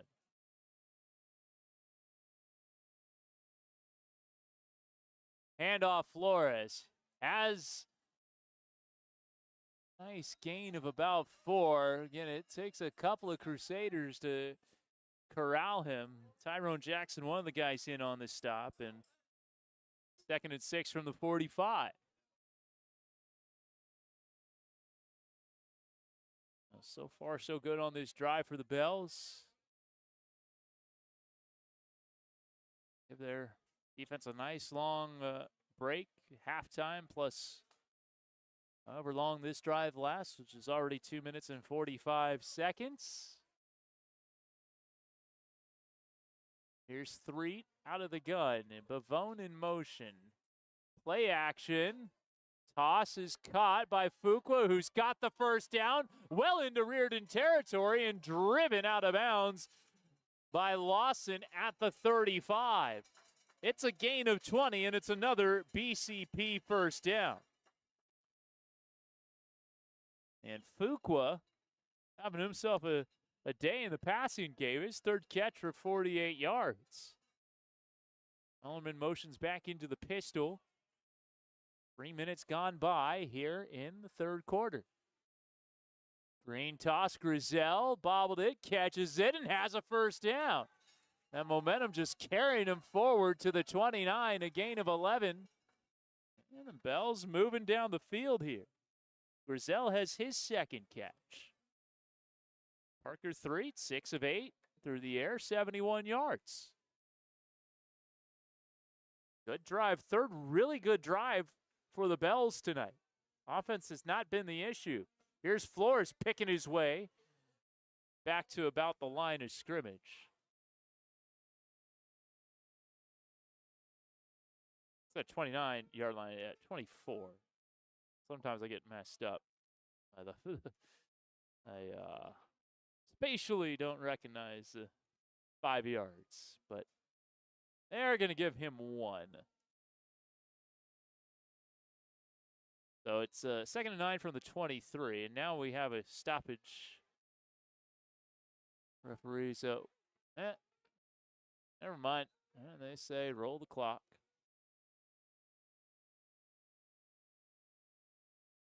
Grizel out there. Lined up wide to the near side. And it's going to be encroachment, I believe, on Longy. No, on number 75. There's 2 Longies. There's Michael and Peters. 75 is Peter. A timeout called by the Bells. I thought they were on a flag. Maybe they didn't. It's going to stay 2nd and 9. Well, Bells using their first of their 3 second-half timeouts. See if Darren Saavedra has any score updates for us.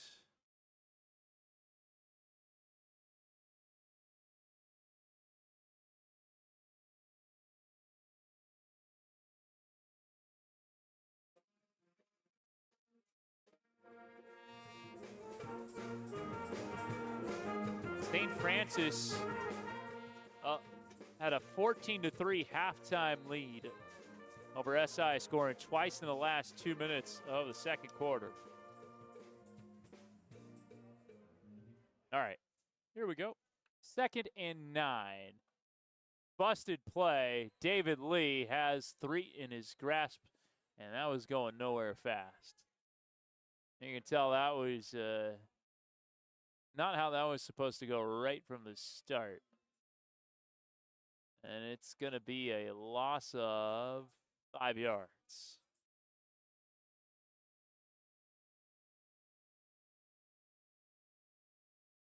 Still north of 100 on the ground for Parker. 103 on 9 carries. After that sack. 3rd and 14 from the 28. Coming up on 7 minutes to go in the third quarter. 5 wide. 3. Back to pass. Looking deep. Has a man. And it's caught. Zane St. Laurent with the touchdown. And the Bells have their 3rd score of the day. Nice pitch and catch from 28 yards out. 3 to Zane. His first catch of the game goes to the house. 42-19 with the PAT pending.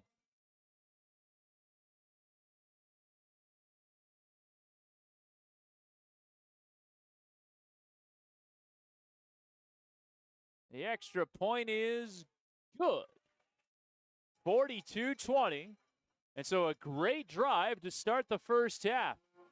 And connecting on 3rd and 14. The Bells got some life here in the second half.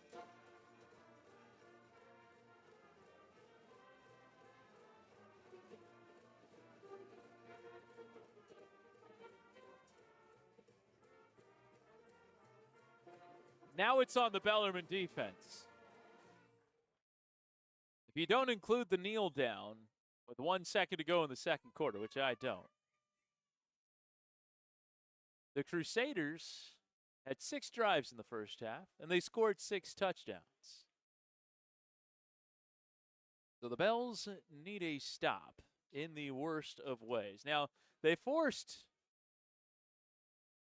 4 fourth downs. And Rearden converted 4 of them, 1 by penalty, the other 3 just outright. So see what the Bells, what adjustments the Bellarmine defense is able to make.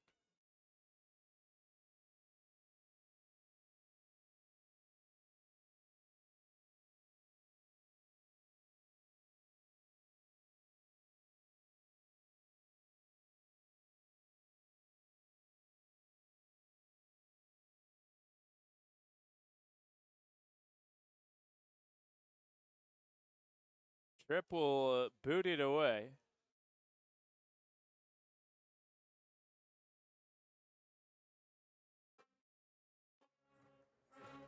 And here we go. Here's the kick from Connor. Trying to force a tough hop. Tony Manu, one of the upmen, takes it back to the 40. So 6:54 to go third quarter, and let's see what the Bellarmine defense has in store. 361 yards of total offense for the Crusaders in the first half. And 4 for 4 on fourth down. So at times, Bellarmine did provide some stiff resistance, but just couldn't finish off drives with a stop. We'll see what they can do here. Defense led by Ben Coulter. The Tatum brothers, Josh Aguilar out there. Michael Mitchell, 14 for 17 in the first half, hands it off to Jeremiah Jones, and that's a better start. Coulter with the stop. It is a 4-yard gain, but a lot of those times, those runs up the middle went for 20+. Jeremiah Jones, a 58-yard touchdown run on one of the fourth downs, is held to 4 there. And it's 2nd and 6. Riordan not exactly wasting a lot of time. Jones back up the middle. He's got the first down. Takes 2 Bells to bring him down. Tatum of the Nico variety being one of them. That is a gain of 7 and a first down for Jeremiah Jones. The Bells want to have a chance of winning this game. They have to stop them here on this drive. Cannot afford to give up another touchdown. And they're calling Devin Dunn off the field of play. He might be bleeding. That's why they bring Bateman in for him. My guess is, yeah, he has a cut on his leg. Can't exactly see from here, but my guess is the official saw a little bit of blood on his knee. Said, all right, young man, you got to come out the game for a play. Get that patched up. Mitchell throwing deep. Beautiful ball. Just a little bit in front of Wesley Wynn. Telling you, I was looking up at halftime. According to Rivals, Mitchell has offers from Cal and Arizona State in the Pac-12, and San Jose State and Hawaii in the Mountain West, and also Marshall. He's just a sophomore, class of 2026. I said, this kid's going to be playing college football somewhere. I think that's pretty evident. Incomplete pass there. Got 18 touchdown passes on this season. Jones, his running back.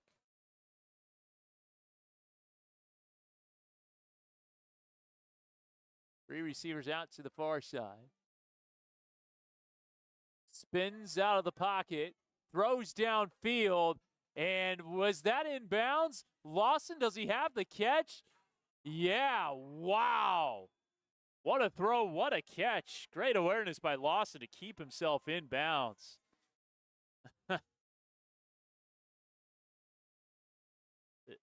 This offense is one of the best offenses I've seen in the WCAL in quite some time. As far as an aerial attack is concerned, this is, whoo, boy, that was nice.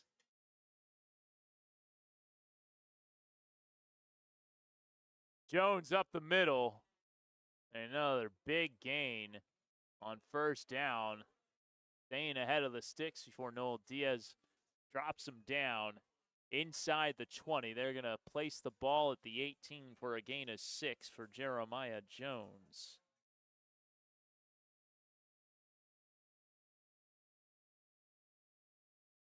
So 2nd and 4. And needing the 14. 5:10 to go here in the third quarter. Jones has the first down. He's got more than that. Stays on his feet inside the 5 before he is lugged to the ground. Be a gain of 15 for Jeremiah Jones, and he's north of 100 yards on just 8 carries for 107 yards. 1st and goal from the 3 as we go inside 5 minutes, third quarter.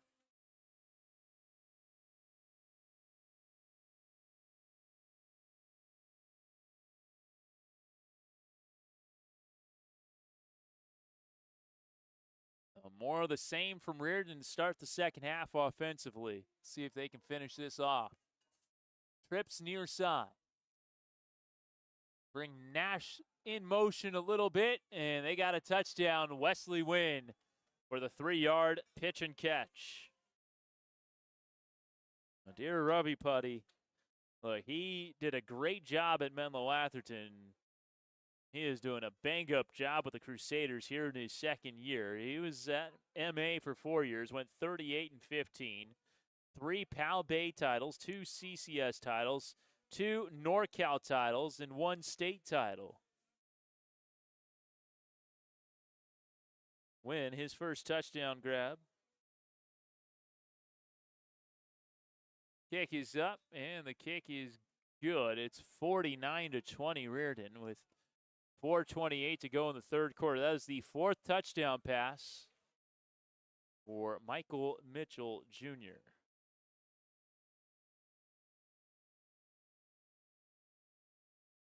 Patrick Sagerson sent me a passing touchdown Rearden school record thing. Sent me a lot of good notes. Yeah, team season record for passing touchdowns.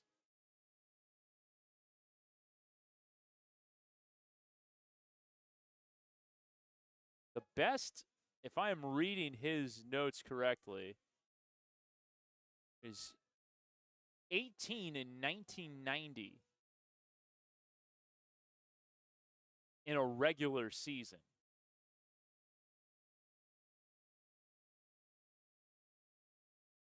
Coming into today. So Michael Mitchell has 19 passing touchdowns. That breaks a 10-game regular season record in Rearden history per Patrick Sagerson.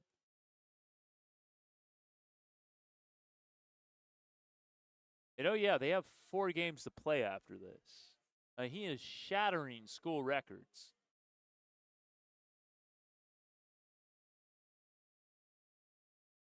The most passing touchdowns overall is 29 touchdowns. That was in the 2007 season. That includes their CCS playoff games that year. They won the CCS Division III title that year, so it was a 13-game season.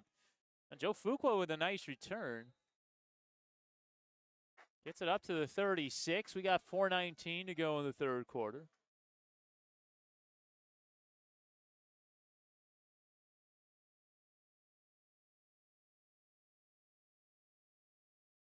So ball's at the 36-yard line.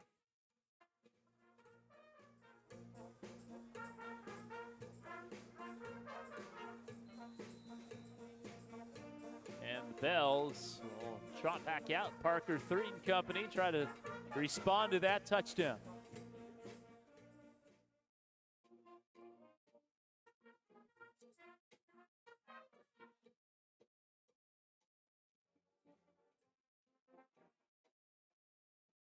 3.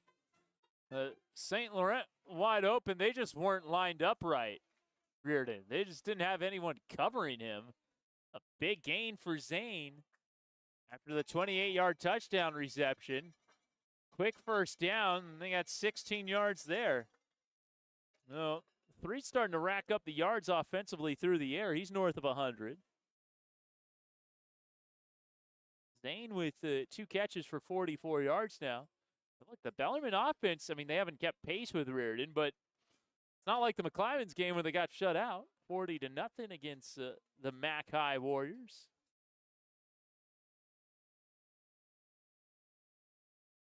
Play action for 3.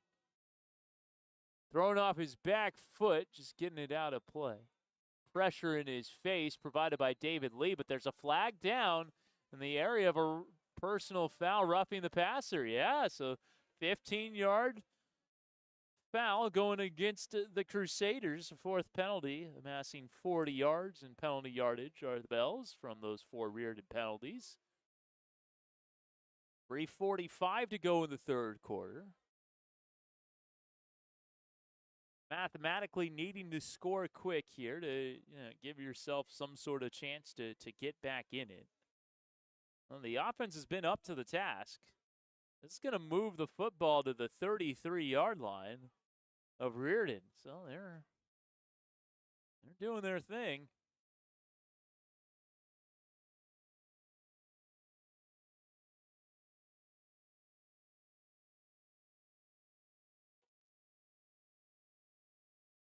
Well over 200 yards of total offense, 262 by my count. Final score of this one might look like a basketball game before it's all said and done. Morgan Flores. And that hole plugged up by Mika Scanlon. And going to be no gain for Morgan. 2nd and 10 from the 32. Pretty sure the ball was at the 48. Should have been spotted 33. But well. 2nd and 10 from the 32. We go with it. Pavone in the slot. St. Laurent out the near side. Screen toss to Luca. Luca makes a man miss. Makes another one miss. Still on his feet. Gets tripped up inside the 25. It's going to be close to a first down, but not quite. Luca Pavone having himself a nice game. Now he is kind of walking gingerly to the sideline. Looks like he's going to be a yard shy. 3rd and 1 from the 23 for Pavone. First catch of the day, Luca goes for 9 yards. 2:25 to go in the 3rd quarter.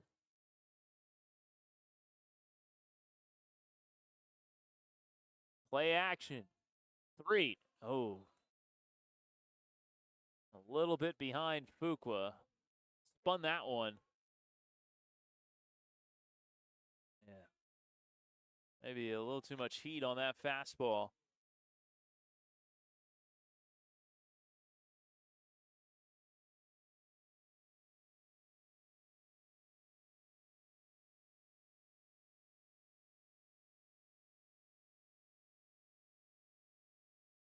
So 4th and 1. Flores the back.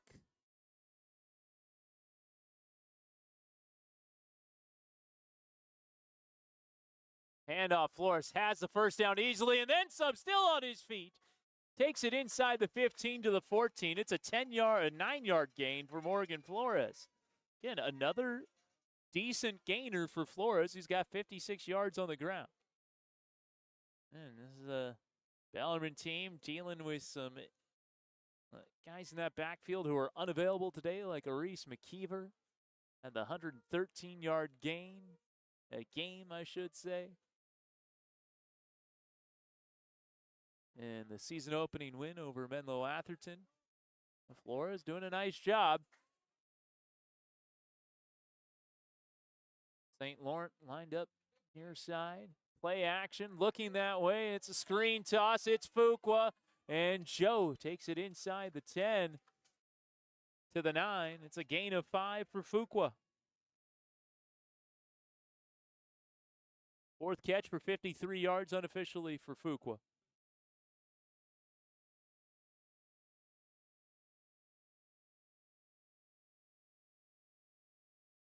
Brazil out to the far side. Fuqua lined up. No, excuse me, that's Zane out to the near side. Fuqua in the slot. And roll the pocket out to the right side. Moving the pocket, and Threed is going to get sacked for a big loss. David Lee, the freshman, making his presence felt. And that is a huge loss on 2nd and 5. It's going to be a loss of 11 on the play. Brings up 3rd down and 16. They need the 4. That takes, sack goes as rushing yardage. Sub NFL, so takes him below 100 yards rushing on the ground for Threed. 3rd and 16. Changing the formation. Threed's going to run. Gets past Scanlon. Has some blockers. And he's going to have the first down. Wow, what a run by Parker Threed. Needed 16. Got 18. 1st and goal for the Bells inside the 5. They're going to spot this at the 2 on the final play of the 3rd quarter. So that'll take us to the 4th. The Bells with their work cut out for them, down 49-20. We'll come back with the final 12 minutes of regulation after this on the Bellarmine Sports YouTube page.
All right, 4th quarter about to begin. The Bells knocking on the door for their 4th touchdown of the game. The problem is Rearden has 7 touchdowns on 7 drives, down by 29. 49-20, Crusaders as we start the 4th quarter. It's 1st and goal from the 2. Threed out of the pistol, Flores behind him.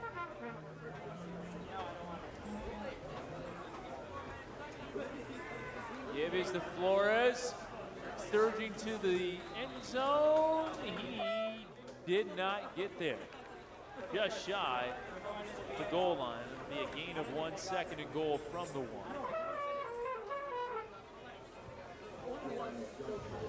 And Sarah up next for the Bells next Saturday. Rearden, 4-1. To secure a 500 record in the regular season. If they win this game, they pretty much all but assure themselves a top 6 spot. and WCCS playoff spot as Parker 3 plunges into the end zone for his 3rd rushing touchdown of the game. Touchdown Bellarmine, makes it 49-26. 11:19 to go, 4th quarter.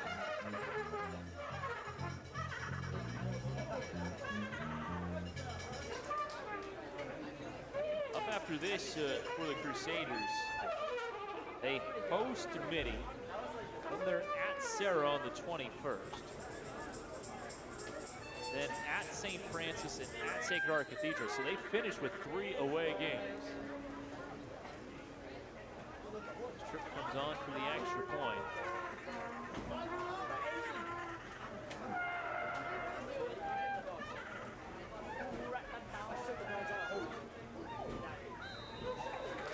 It's good. 49-27. The Crusaders hold on here. I mean, they got a realistic shot at 8-2. Now, St. Francis on the road, Sarah on the road, tough games, but Mitty very winnable, Sacred Heart very winnable. And look, St. Francis, not quite the juggernaut everyone expected them to be. They're 2-3, so I think 8-2, well within the sights of the Crusaders. Their best season in quite some time. Again, won that CCS Division III title in 2007. They have 3 WCAL titles in football. 1971, 1972, and 2000. And 2000 was the last year that they beat Bellarmine. Normally a bottom feeder in the WCAL football. They have a lot of success in basketball. They have 15 WCAL titles in hoops.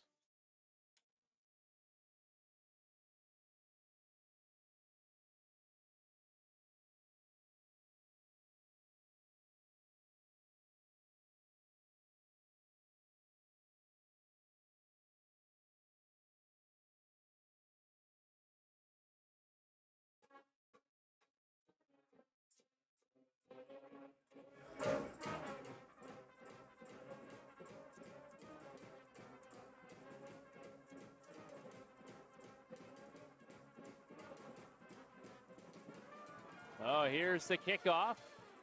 Goes well into the end zone for a touchback. 49-27. Crusaders will have it.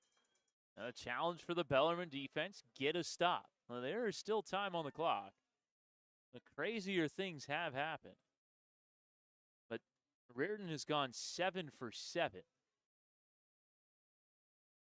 7 drives, 7 touchdowns. And I'm not including the kneel down with 1 second to go in the first half.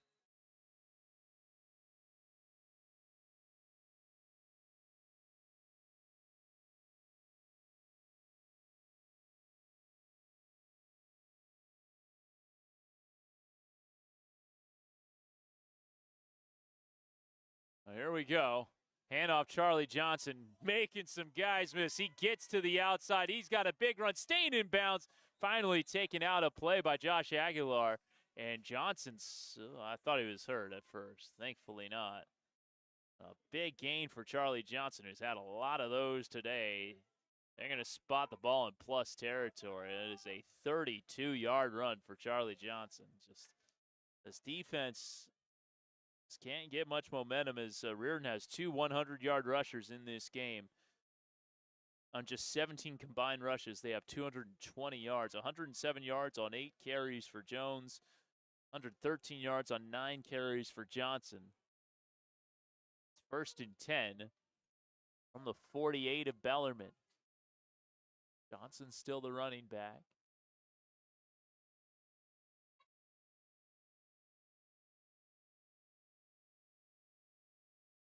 Communication along the offensive line. It's a handoff. Johnson kicking it to the right and gets spilled just shy of the 40. Helped up by Nico Tatum, who made the tackle. Gain of 7 on the play. Go inside 11 minutes. A touchdown here would officially put this game out of reach.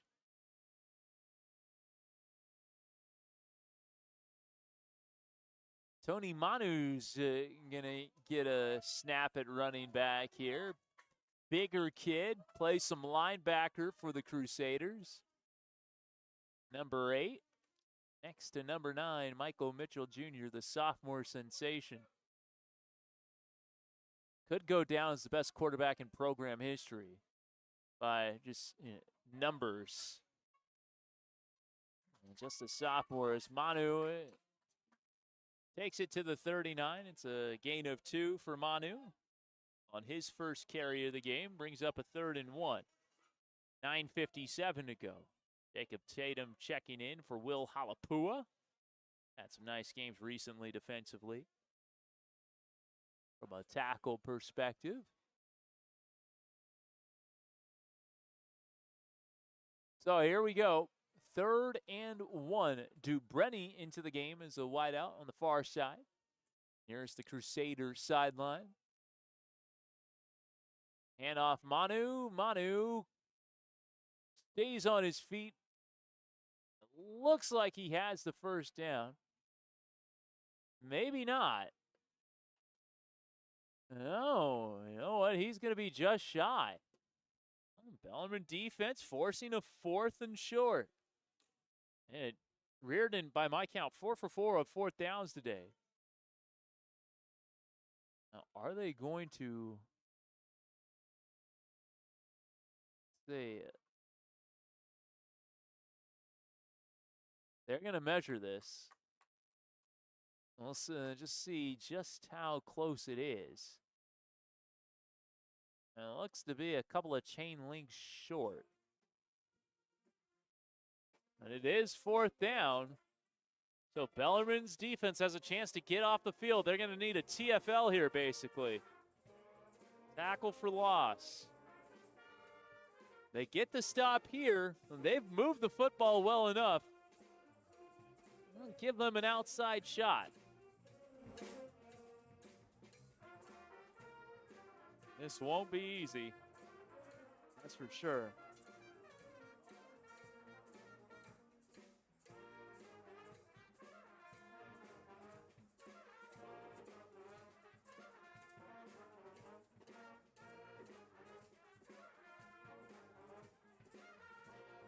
There we go, 4th and short.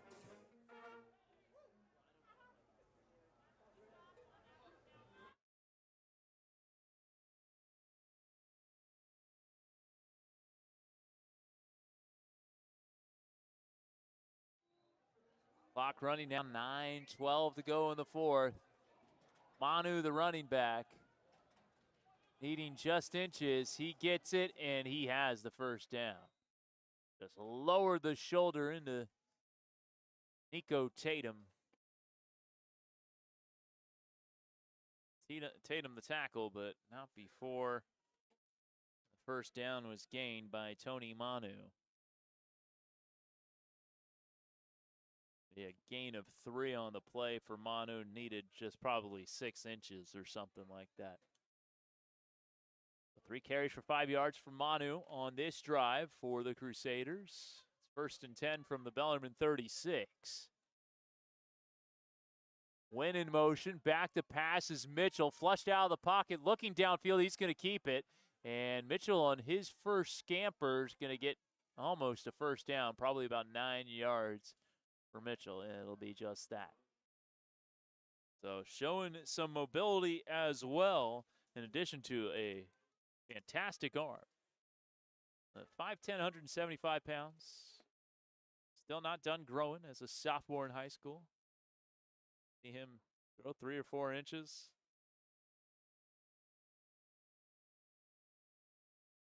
Put on some muscle, even get around 6'2", 200.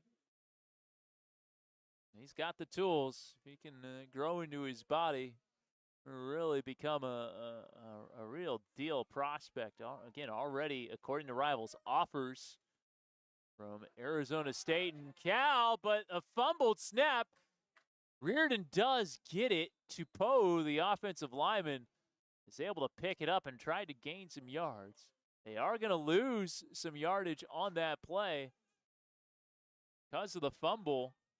Going to be a loss of 2 on the play.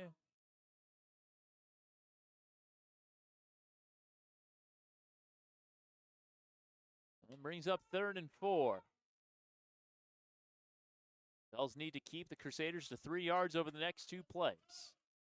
7:48 to go in the 4th. Rearden's offense has been on fire in this one.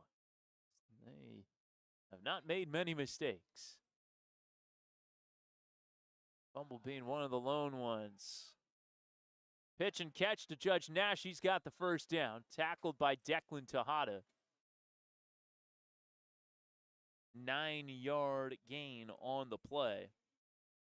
This could be Mitchell's fewest yards passing in a game this year. I got him at 242. He had 282 in the game against St. Bonaventure.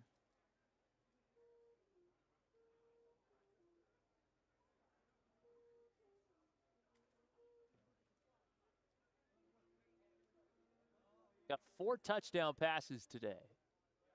19 on the season to just 2 interceptions. Steps up.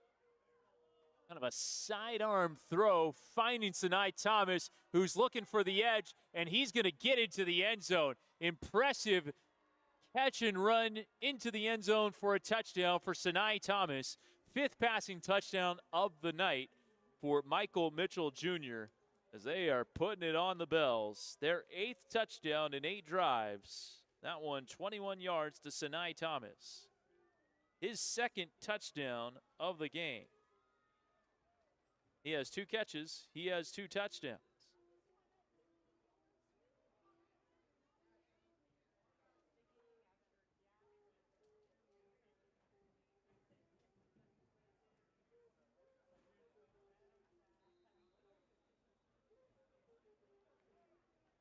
And the kick is no good, 55-27. I'll admit I was looking at my stats. I'm just relying on the scoreboard not ticking up from 55 to 56. 55 to 27 with 6:46 to go in the 4th quarter.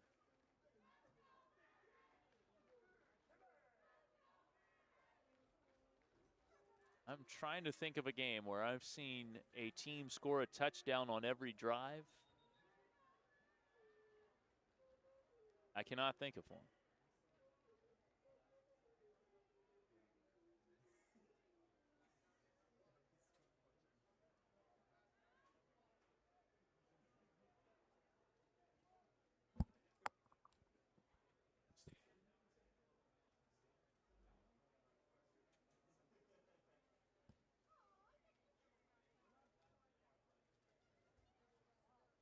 So, 6:46 to go. 55 to 27.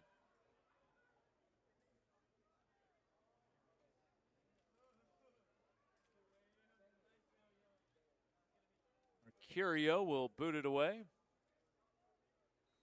And I can't remember a time our team has scored a touchdown on every drive. That's how impressive this Rearden offense has been. Little liner.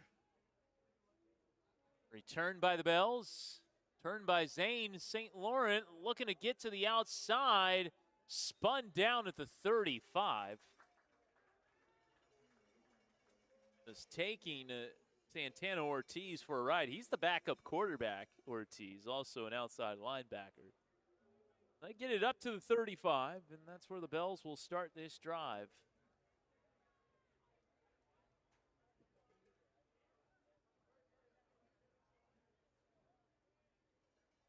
With 6:38 to go. Well, the offense has been good from Bellarmine. Close to 300 yards of total offense. They've been moving the football. They've got 4 touchdowns to show for it. They haven't been able to stop the Crusaders. And Michael Mitchell Jr. been the man in this game. Short toss out to Grizel, makes the catch, looking to make a man miss. Kind of stiff arm the defender, but eventually he does get tackled by said defender. That's number 28, Aiden Shepik, the cornerback, senior 6'1", buck 80. Catch of 7 for Grizel. The yards on the play, his third catch unofficially for 20 yards. 2nd and 3 from the 42 as we come up on the midpoint of the 4th. Bunch formation here for the Bells. 3, screen toss. Fuqua stood up in the backfield. Moses Vainuku holding on for dear life and allowing his buddy Marquez Beasley Bell to rally to the football. Be a loss of 2 on the play to Fuqua, his 5th catch. Well, Parker 3 is 12 of 14, 131 yards. He's been accurate. He's had a pretty good game. Great running the football. That pass dropped by Duarte, and that'll bring up a 4th and 5 from the 40. And, well, no question you're going for it here. Or not. Like they'll punt. You can hear some fans shouting why. They are going to keep the offense on the field. That was kind of funny. Literally heard a couple of fans in front of me scream, "Why?" I'm sure that's not why David Diaz-Infante decided to keep his offense on the field. There we go. They're going for it. Green toss. Pavone makes the guy miss. Has a first down. Stays on his feet and takes it into Rearden territory. Nicely done, Luca Pavone. It's elusive. He's had quite a few jukes. It's an 11-yard gain on 4th and 5. Yeah, the Bells giving the Crusaders a bit of their own medicine with that 4th down efficiency right there. They're actually going to spot it at midfield. 1st and 10, false start on Grizel. Left a little early. You can see number 11 just get going a little bit too soon there, and that'll make it 1st and 15 from the 45. I have is the 4th penalty on Bellarmine. 4:58 to go in the 4th quarter. Clock running. 2 more home games for the Bells, 27th and the 3rd. The Sacred Heart Cathedral, St. Francis. Quick toss out to Pavone in space where he likes it. Spins out a 1 tackle. Again, the first guy never brings him down. Eventually, Santana Ortiz, some help from Moses Vainuku, combined on the stop. But he is fun to watch when he gets out in space. And Luca Pavone, another catch. His 3rd for 25 by our count. Brings up a 2nd down and 9 from the plus 49. Incomplete, a little too far out in front of Fuqua.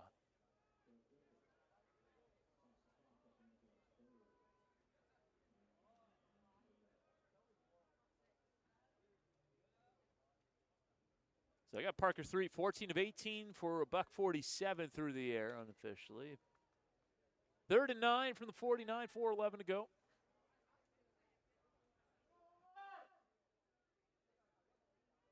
Empty set. Back to pass. 3, looking deep, throwing deep, looking for Grizel, and it is nearly picked, nearly caught. Judge Nash with the pass breakup. Battle of 11s there. A little 11 on 11. I'm not just talking about 11 guys on the field both ways. Incomplete, 4th and 9. Offense staying on the field. Already completed converted one 4th down on this drive. 4:04 to go.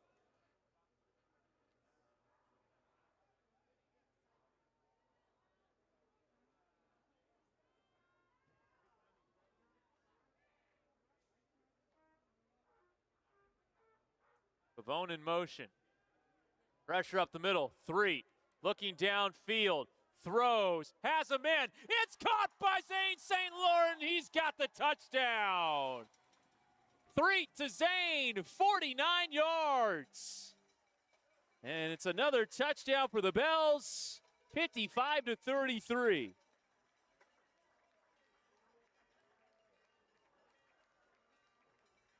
Parker 3. 2 rushing touchdowns, 2 passing touchdowns. Actually, 3 rushing touchdowns, 3 passing, and 2 passing touchdowns. Excuse me. St. Laurent, 93 yards on 3 receptions and 2 touchdowns. Zane having himself a nice game. Looks like the Bells are going for 2 here.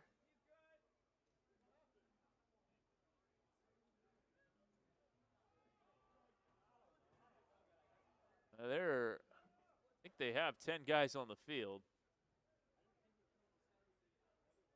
And they're going to have to call a timeout. 3:54 to go.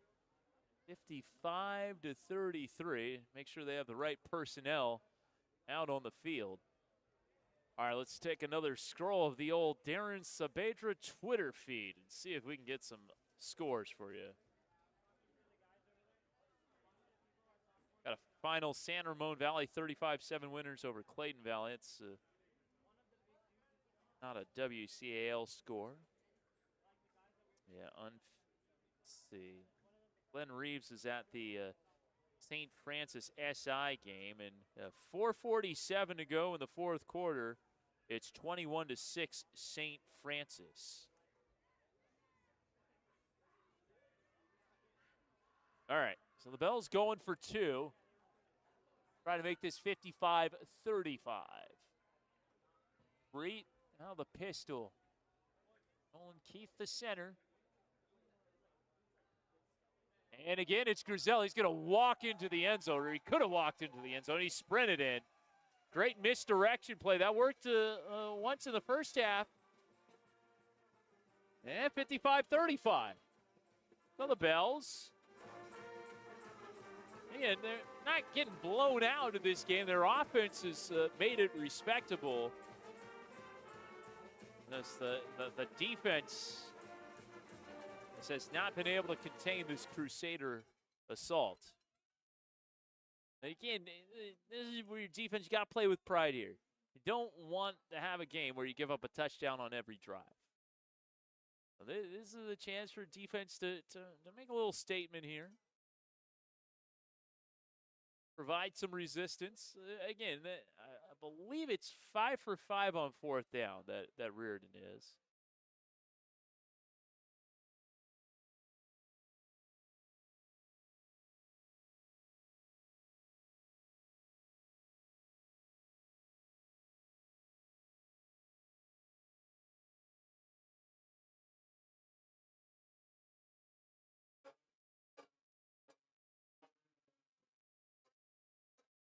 So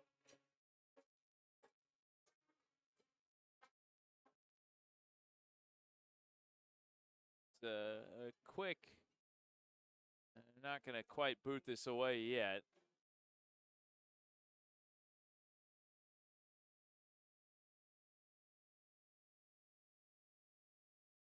Kevin Dana with you. A big thank you to our student crew, Owen Simon on camera, and Andrew Enriquez producing the show. Brad Lindeman, the faculty member.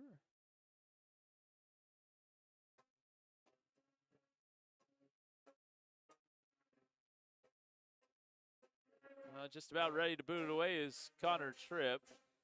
Rearden's got to get there 11 on the field. Bellarmine's setting up an onside kick here. Well, at least that's what Rearden is anticipating. And that's what it looks like Connor Tripp's about to do. The way he's positioned himself, and that's what you'd expect. Here down 3 touchdowns with 3:54 to go. It's about your only way back in the game. Again, the onside kicks are successful about less than 5% of the time, so that's why I was saying your defense got to make some sort of statement here. But first, we'll see if he can recover the onside kick. And, oh, it takes a hop, but it looks like the Crusaders have it. And they do. So it'll be 1st and 10 from their own 45 for Rearden. Again, this has lost 21 straight to the Bells. Haven't beaten them since 2000. The last won a WCAL title. Had some close games over the years. 3-0 Bellarmine last year up in San Francisco. 28-27 and 2 overtimes back in 2019. The Bells won, but Crusaders haven't been able to crack the Bell code up until tonight. And it looks like they have their backup quarterback in. They do, Santana Ortiz, number 16. So Michael Mitchell's night is done. Backups all around. It's Charles Chu, who is wrestled down by Noel Diaz. And there is a flag on the play. Let's see what the flag is all about. False start. Back them up 5 with 3:46 to go.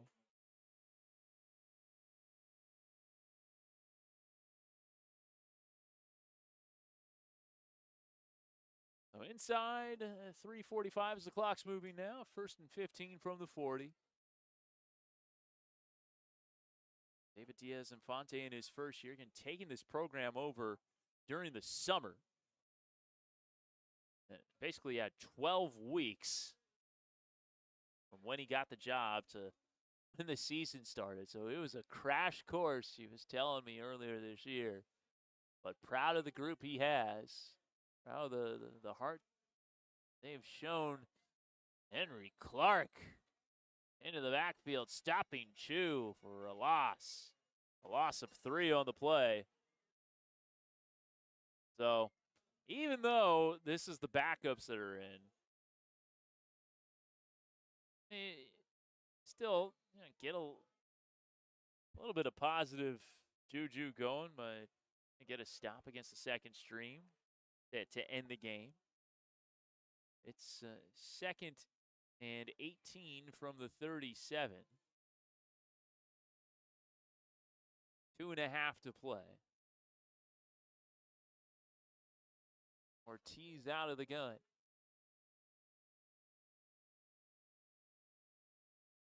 Going to keep it. Not a great exchange, and he is drilled.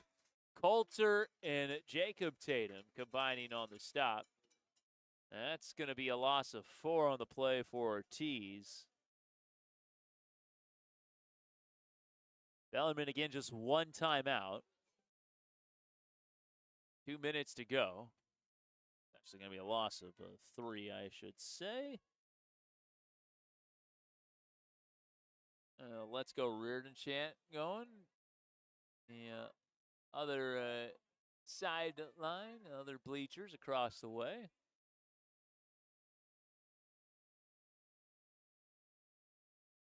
Hand off Chu, nowhere to go. Clark and Swall combine, and a timeout going to be called. They will spot the ball at the 26-yard line. Or 31-yard line, excuse me. Yeah. A loss of 3 on the play for Chu. And 34 to go. Bell's now out of timeouts. And will force a punt. So defense does its job against the second team offense for Rearden.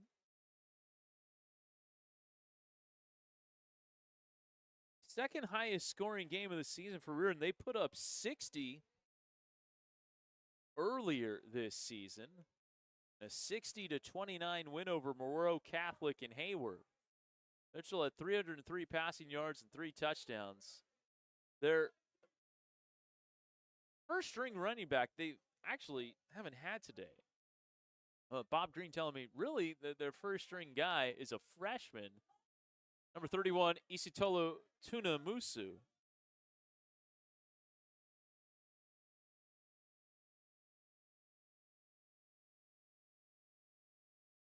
1:34 to go. Gonna punt. It'll be Mercurio.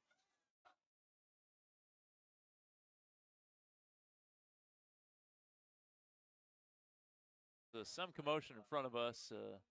It's a dragonfly. Graced his presence in front of the Bellarmine student band. Mercurio to punt. Sends it away. St. Laurent returning into Rearden territory. In about a 20-yard return there for Zane. Again, a line drive punt. Didn't really allow Rearden to get its tacklers downfield. And so, minute 23 to go. We're going to spot the ball at the 39. Parker Threet and Bellarmine offense going to go back to work and see if they can make this a 2-touchdown game. Threet's put up good numbers.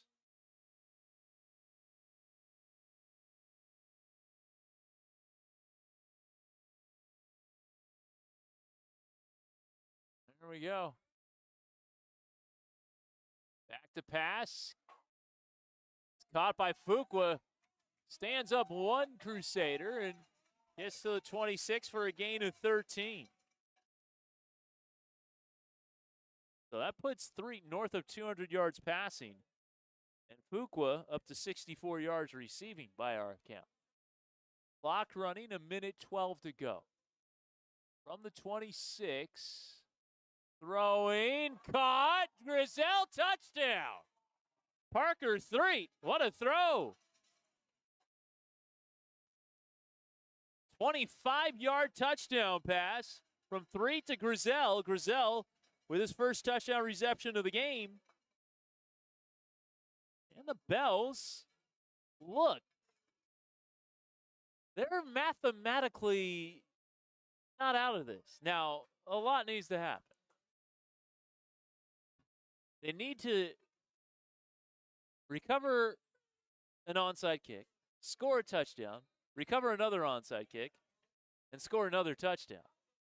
But they do have enough time to do all that if they have a couple of quick hitters. They're going for 2 here.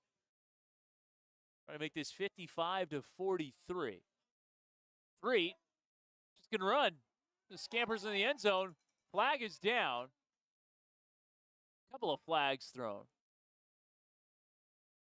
Yeah, and I don't know why the time ran down to 103. It's a penalty against Bellarmine. Like, 2-point conversion's an untimed play.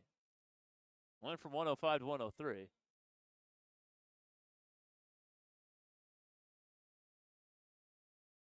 got Kevin Zhang in the booth. Princeton alum. Friend of the show who pointed that out. Shout out Princeton water polo. Of course, Bellarmine, a big water polo school. So, it's all in the family. Let's see if the clock runs here. Because it shouldn't have run. All right, it doesn't run here. Threet looking, throwing. And it's incomplete. He was looking for Fuqua. Just falls incomplete. The 55-41. Should be 105 to go. But say 103. Look, if the unimaginable happens, those 2 seconds could be vital.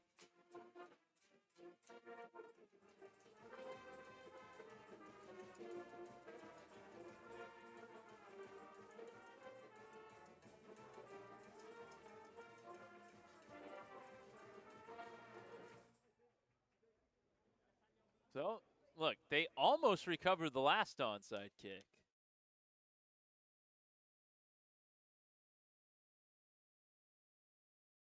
They're about to do it again. This game has turned out to be kind of like the Colorado USC game last week. USC just looked unstoppable in the first half, and then defense kind of failed them and had to recover an onside kick to hold on. Eventually, they were up 3 touchdowns most of that game, only won by 7. Rearden's been up 4 touchdowns most of this game. Lead is down to 2 scores.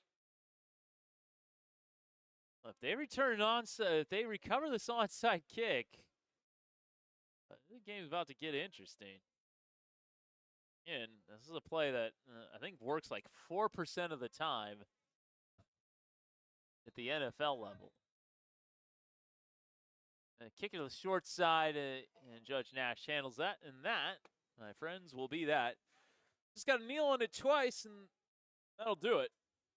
So Rearden will defeat Bellarmine for the first time in 23 years.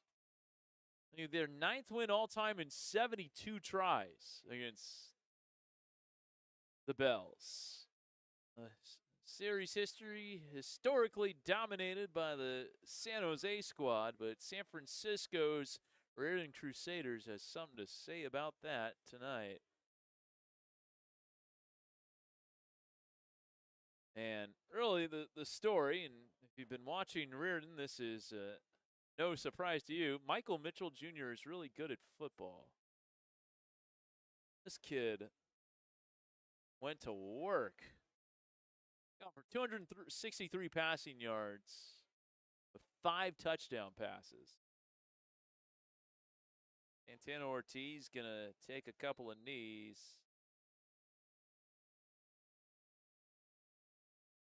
There's one, and he's got one more to take. Or this game will be over, and the Bells will drop to 1-5 and 0-3 in league play. Riordan, the number 5 team in the Bay Area News Group Top 25, will keep it rolling, improving to 5-1 and 3-0 in the WCAL. And again, this win almost assuredly secures them a CCS playoff berth. They finished in 7th last year, or 2 years ago, with a 2-5 record. Maybe it was last year. They were 1-6 last year in WCL, 7th in WCL 2 years ago with 2-5. That'll do it. So Riordan looks like they'll be going back to the CCS playoffs for the first time since 2015. There's going to be a team to watch down the rest of the season. They got a shot, folks. They got a shot to really make some noise. Take a look at the final numbers the way I have them before we bid you adieu. Parker 3 to 111 rushing yards, 3 touchdowns, and then also in the air, I had him at 17 for 22 for 234 yards and 2 passing touchdowns. So counting for all 5 of the 6 scores. I'm doing my math correctly. Actually, maybe. But 3 had a really good game. Fuqua, 6 catches, 64 yards. Zane St. Laurent, 3 catches, 93 yards, 2 touchdowns. Grizel, 4 catches, 45 yards, and a touchdown. And Morgan Flores, 18 carries, 57 yards. For Riordan, again, it was the Michael Mitchell Jr. score. Matthew Mitchell is a basketball player at San Diego State. Michael Mitchell Jr. could be a football player at San Diego State. I'm sure the Aztecs will be knocking on his door at some point. Again, he threw 4 incomplete passes. 18 of 22, 263 yards, and 5 touchdown passes. 1 to Wynn, a couple to Thomas, 1 to Jackson, and I think 1 to Lawson. Just, guy's impressive. Really, really good player. Actually, yeah, this guy is going to be someone to watch. Class of 2026 quarterback. Again, already is some interest from Arizona State and Cal. That list can grow at the Power 5 level. So that'll do it for us tonight. Final score 55-41. Big thank you to Andrew Enriquez for running the show. Owen Simon for running the camera.